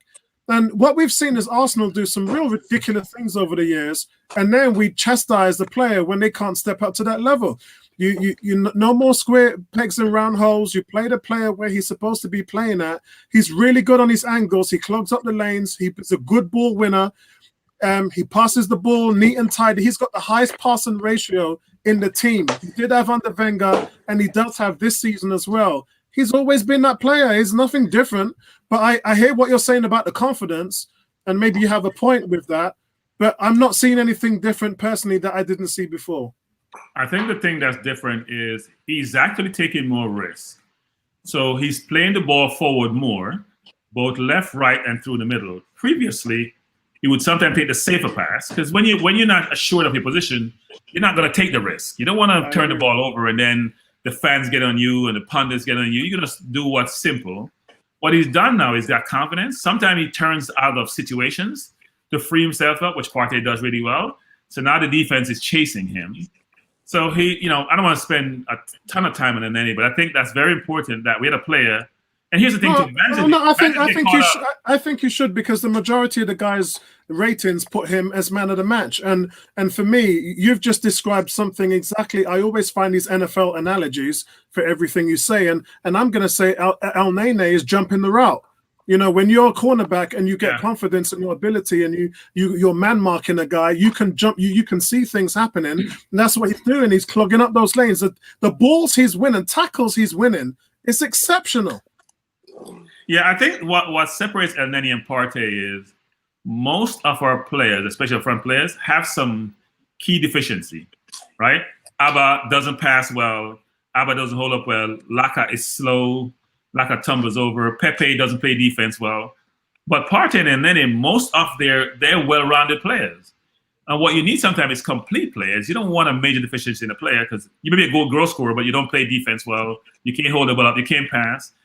That's one of 4 qualities you have. You need to have at least 3 of those 4 qualities. So I'm extremely pleased with how we played today. I was apprehensive that, we're coming to this game. We haven't won away from home. We looked decent against City. We probably could have gotten some of City's game. apart from Jota scoring in the final part of the game, we're down 2-1 to Liverpool. Abba got Laka had a clear-cut chance to score.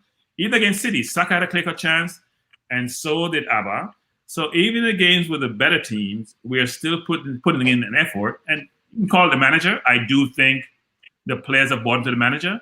But I think most importantly, we have some better players. Gabriel is more than a monster. Gabriel is the next, I don't want to jinx him, but he's the next Van Dijk. He has those attributes. He's big, he's strong, he can play football, he has speed. He just has all the attributes you want to play. And I need him to manage his aggressiveness, because I think today he should have gotten a second yellow card. He's got to know when to be aggressive and sometimes when to back off. But I do think we walk away from this game, because if we lost today, we'd be like, Man U, the world is coming to an end. Now, guys, where are they in the league right now? Hold on a second. Let's see if we can find them.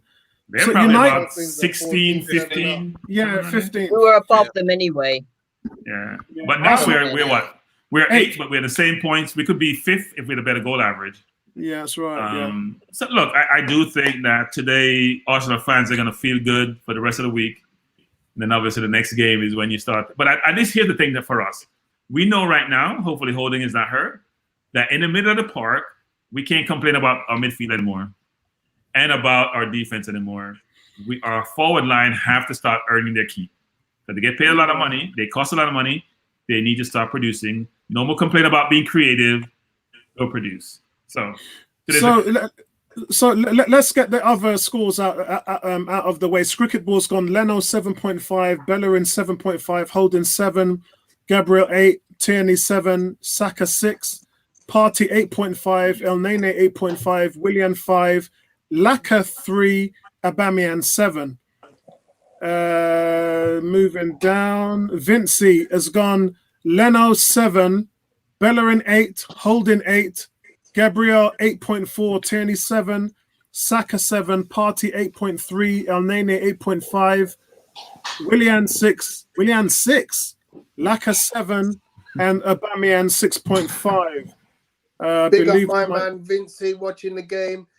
Miami just went 14-7 up, strip sack, return for a touchdown. What? What is going on over there, man? Nice one. Bertram, sorry, I didn't realize you had a question. Bertram 18 says, if Xhaka starts, do we win this game? No. I shouldn't say that. We don't know, right? We don't know. But I do think Xhaka we don't. You can't say we don't. You can't say we don't. Well, what I can say, I saw 3 passes which he slid down on the floor and intercepted. Remember what Bellerin did on the right side? I saw him do that in the midfield. Had that not happened, we'd have been under pressure and we were out. I think we were on the counter attacking one of them, so we'd have been massively under pressure. But these are the flaws which we've had previously in the teams, which we've had the deficiencies which we have not been able to overcome. Yeah, the difference between Elneny and Xhaka is there are some key differences. Elneny doesn't feel pressure. So Elneny will play the ball simple at the right pace so you can do something with it, which people don't seem to realize sometimes. You get a ball and you have to bring it down and you're under pressure because the pass wasn't at the right pace. He does that really well, so you have time on the ball. You get more time when he passes the ball to you than, say, Xhaka, for example. Secondly, Xhaka feels pressure, a lot of pressure. He hurries his passes pretty quickly because he's not comfortable to turn out of difficult situations. And then he also knows when to really go upfield and press and when to stay really deep. So I do think he gives you some of those key things that you're looking for in a midfielder, which allows him not to get, I've said this before, I don't think he's got less than a 7 in any game this season that he's played, which is saying something for a player who was not highly rated. So it's good that we're talking about Elneny because sometimes you have players who don't have the big reputation and fans don't recognize their capability. And it takes a while when you have these performances in big games, because this is a big game, big performance, then fan better appreciate your ability. And I will always say this until maybe next year, that I'm glad my man Tony has been converted. Mad thing. Version Top has just called you Dr. Dre.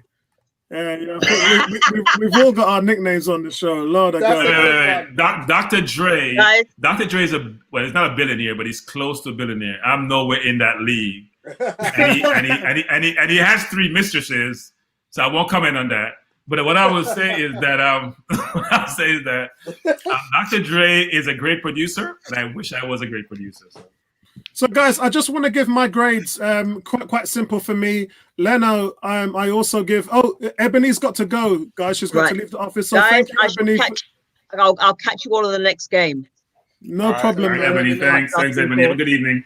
And have a safe journey home. So, guys, today Leno gets a 7.5 for me. It's the highest score he's had this year. And for me, Leno did. I think his distribution was okay, but what I liked about him is he had that one save to make with his feet, which he's been very good at all the time. So that's not the problem.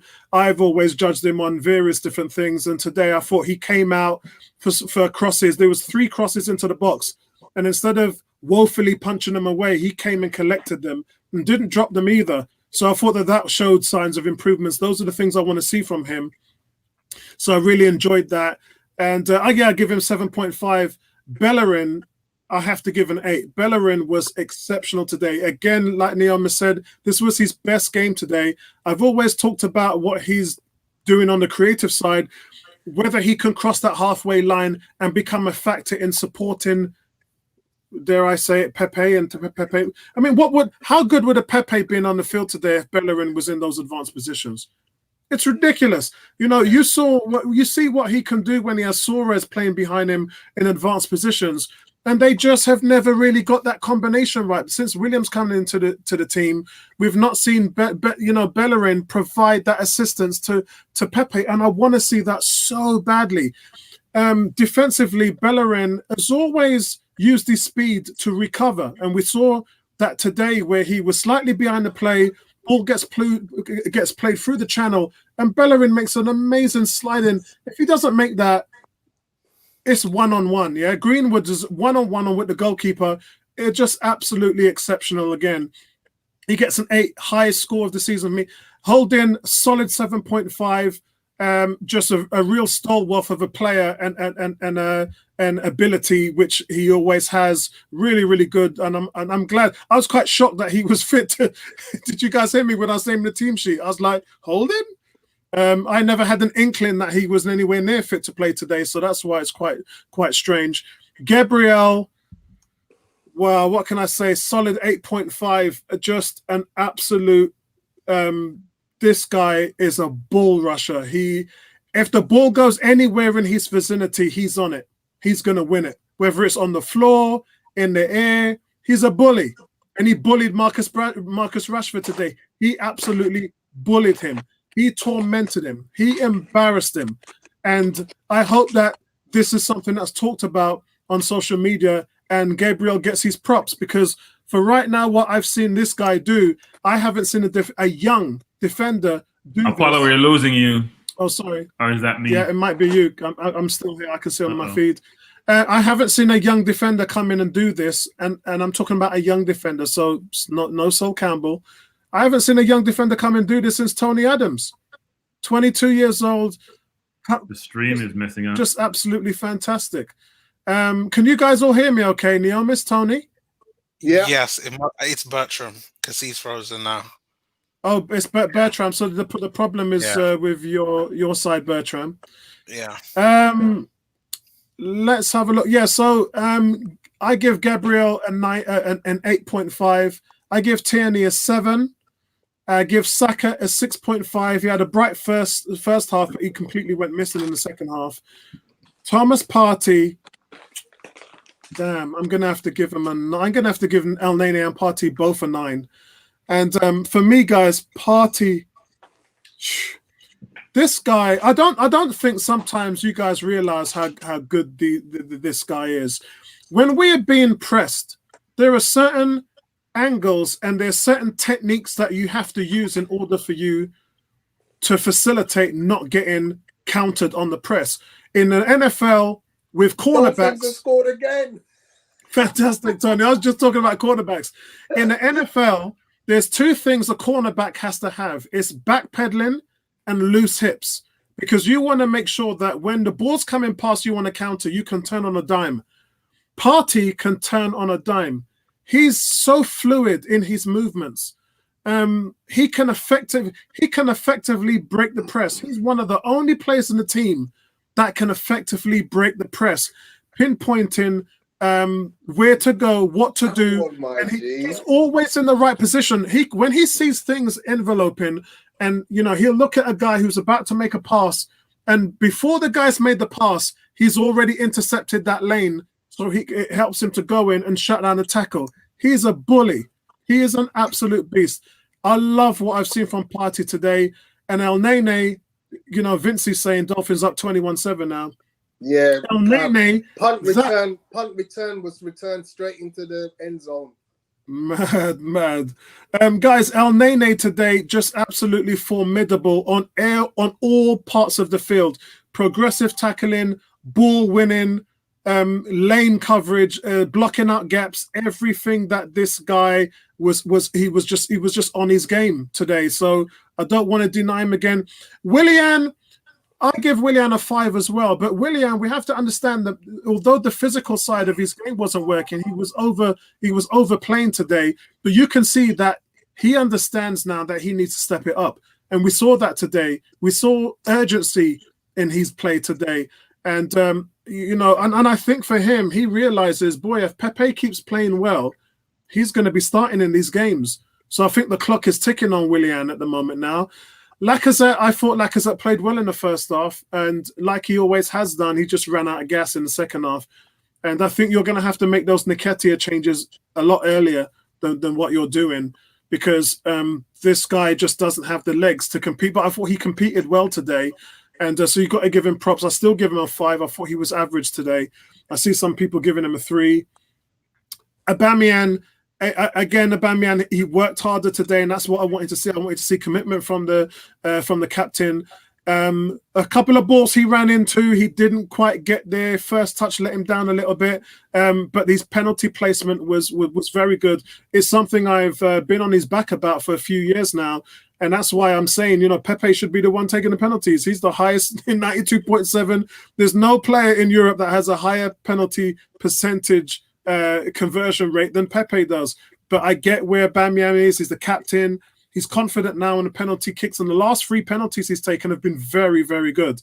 Right in the corner. It had height on it as well, so even if the goalie got low, it would still had some flight on the ball, so it would have went in. Like what I saw from Aubameyang today, and I give him a solid 6.5. Yeah, I won't give him a 7 because he kind of weren't there yet, but I give him a 6.5.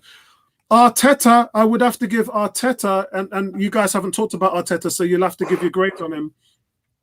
I think I'll give Arteta an 8 today. He was very close with the team sheet, and the team tactics in game were very good. The game was managed really well in the first half. Totally dominant performance. Unlucky that we didn't score, although many chances wasn't that clear cut.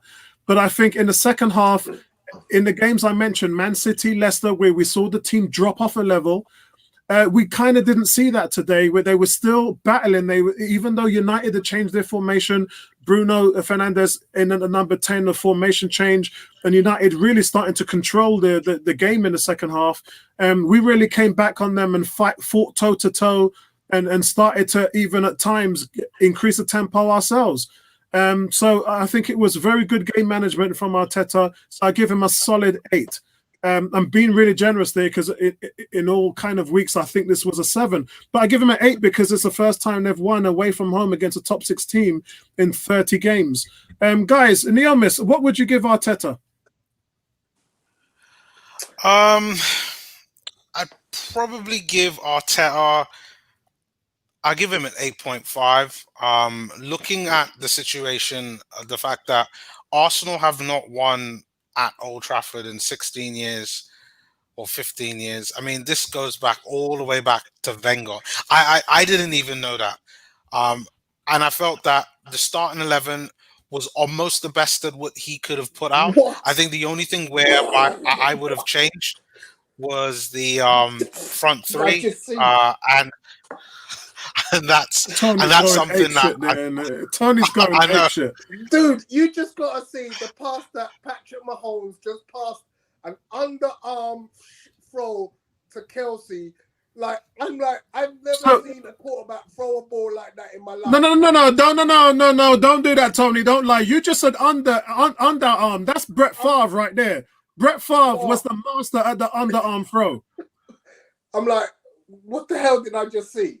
Come on, man. Brett Favre was the master gunslinger with the underarm throw. Sorry, Neomis, carry on about Arteta. Yeah, it's only the front three that I would improve. For me, I at the beginning of the stream, I mentioned that I'd like to see Aubameyang go up top. I want to see Pepe on the left, and for me, I'd actually go with Reece Nelson on the right. I guess you could put Willian out there on the right, but for me, his form has been so poor that I think, hey, why not give Reece Nelson a shout and see what he can do? I think with Reece Nelson's trickery, if Reece Nelson could get in the box with all the tricks that he likes to do, and we can get some even more penalties, and you put Pepe on the left. For me, I've said it, you only give him two positions. Either he shoots or he passes. And I want to see more goals from Pepe anyway. So I think that would help Aubameyang playing down the middle. But that's the only thing I felt that Mikel Arteta could have done right. And the fact that he made history. So well done to him. And yeah, I hope he manages to continue with this kind of at least the midfield and defense and goalkeeper. Let's call it a renaissance. Renaissance for next week. Okay. Bertram, Arteta, what would you give him today? I was wondering, we're talking about renaissance. I think it's renaissance. That's what we say in the US, and the US is always right. So anyway. Tomato. Wait, have you not released the American Collins Dictionary yet? Because it still says English Dictionary underneath it. We drive on the right here. Let me get to American. I'm British. We drive on the right because we're right-handed. Most people, we don't drive on the left. I'm not sure where that comes from. But anyway, I go to Arteta. I gave him an 8.5, and a couple of reasons why. One is he played, as I said, almost the right team in my view, anyway. He had the gumption to bench Xhaka and play El Neni when he didn't do it the previous two games. So he learned from his mistakes and Pierre and then with Partey. And we had a party today because of that. And frankly, we have now solidified our middle. I think that was most important. Your core has to be solidified. You get that right, even though our forward line are not producing. I think he's struggling with what to do up front. We need a center forward. I don't care what anyone says. We need a center forward. I know some people like Nketiah, and some say, Lacai's putting in work. We need a dynamic center forward. Now, Martinelli may satisfy that. I still think we need to go into January transfer window and go get a center forward. I don't but think it's Murillo from Rangers or what's his name from Celtic, not overpaid because we're looking for our next Gabriel. 25, 26 million for an excellent player because Gabriel is a buy of the transfer window. Yeah. He's been exceptional, dominant, and you need that. And he didn't cost £70 million, actually. Well, I should say both Gabriel and Partey, because I think Partey is just as dominant as Gabriel is. But no, I gave Arteta a very, very good grade because I thought he got it right today. And I'm glad he made the decisions he made. Holding came back at the right time because I put my here. If it was Mustafi today, we know we'd have some struggles. Yeah. Holding has played well. He's played smart. Done a very good job. I was very concerned when both my center halves got yellows today. And frankly, I think Gabriel did work himself into a red. I thought he was a second yellow. But Mike Dean, who I don't necessarily have an affinity for, spared us. He didn't want to kill the game by doing that. And I'm going to gripe and say football needs to come to the 21st century. I don't know any other sport where you play 89 minutes with 10 men. That's just asinine. In any sport. It makes no sense. It's not rational. We need to come in the 21st century about, equity and how you do things. Because if I made a mistake, that was me made a mistake, not my entire team. Why would you punish the team for the whole game for that? But anyway, I'm ranting about something which has nothing to do with today's game. But I figured I had to get that out there. But at the end of the day, we won. So this week, I have to turn off every single medium that tells me about the game. Because last week against Leicester, I was very perturbed that we played a Leicester team which were missing half their team, and we lost at home, which made no sense. And we were dominant, frankly, but Leicester wasn't in the game. So we didn't succumb today to the strategy employed by Sulcar, because I thought he was too negative today. When you're at home, you shouldn't be that negative. I thought him going McTinney and playing Fred against us, because we were playing 3 at the back, he needed more attacking. You only had Greenwood and Rashford up front. That's not the right strategy to employ, especially how well they played in the week against Leipzig and previous against PSG. But I'm glad we won today. It is always nice to have a week where you're smiling until the next Sunday. Oh, yeah, of course. And Arteta can relax now, because you know how we are as fans. Yeah. We would not start saying another loss and that's it, we're done. But wouldn't it be nice, though, Bertram, to go into a Friday night Premier League Forum Lounge show and finally talk about us winning? Because it's going to be It's going to be nice if we have a Man U fan in the forum. You have to get a Man U fan. That Man U fan. Oh, we got Cass. Yeah, we got Cass. You got to bring Cass in. And Cass showed up. Cass showed up on kickoff today, but we didn't see him after that. So big shout out to you, Cass. Tony, your last up before we close this one down. What was your thoughts on Arteta today? Vincey's giving him a 9, man. Well, it's funny you mentioned that, because my starting point was a 9 for the team that was announced at the start of the game and for the first half. I actually believe, he picked a really good team. It was great to see a team devoid of Mustafi and Xhaka. However, the second half, I feel he kind of gets marked down because he doesn't make the right moves at the right times and game manage that situation. And I know he kind of last 5 minutes you bring on Mustafi and you game manage from a defensive perspective, but actually what you needed to do around 70 minutes is to change something up front in a manner that shifts the balance of play so you're not defending so much. So for 20 minutes of that at the end of that game, we're defending unnecessarily. So, I'm only going to take it down to an 8. Still a good mark. As I said, a 9, I'm so, I'm ecstatic by that. In fact, I'm tempted to even go 9.5 and then mark it back down to 8.5 because of the second half. But I did want to talk very briefly before we finish in relation to Bertram's point about going out and buying a striker next summer. And I 100% agree. I believe that next summer's transfer business is going to be as defining as it has been this summer. So you're not a fan of Balogun?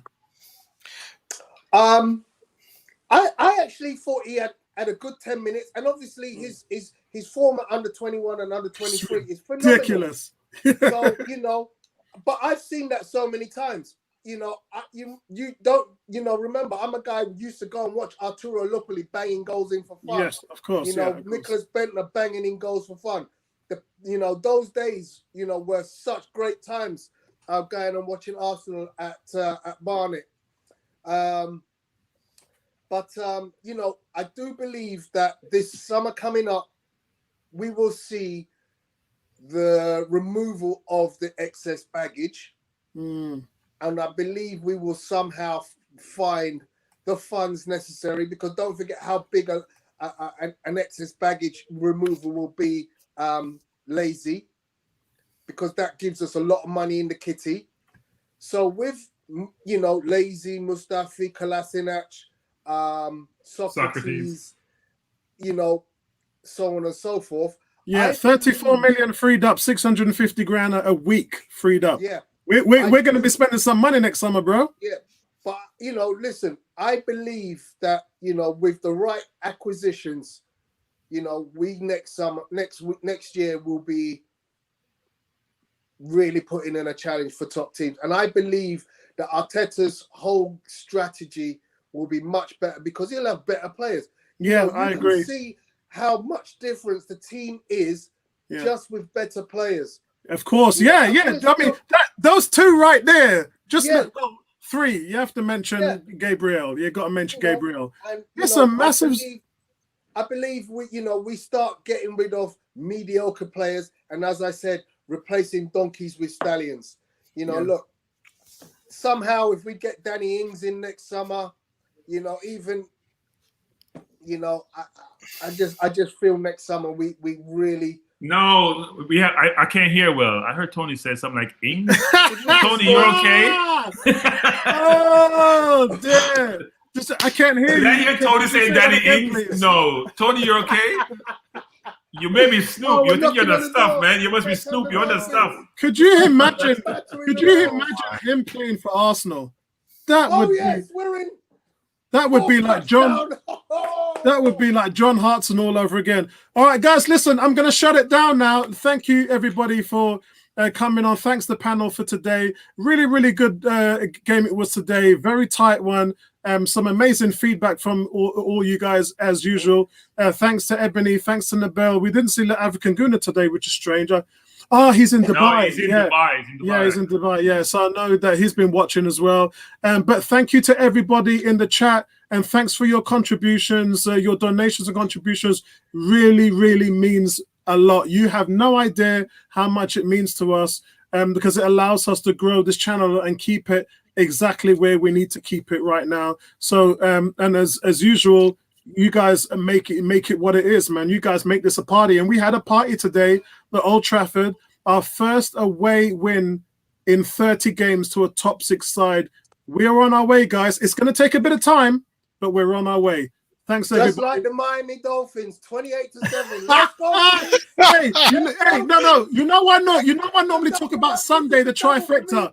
Skins, Lewis Hamilton, and Arsenal. I get Arsenal today. I get Lewis Hamilton, and the Skins are on a bye week. Thank you very much, Apollo. I'm done. All right, I'll see you guys later, man. Thanks for tuning in, everybody, man. See you guys, guys. Nice one, guys. Excellent.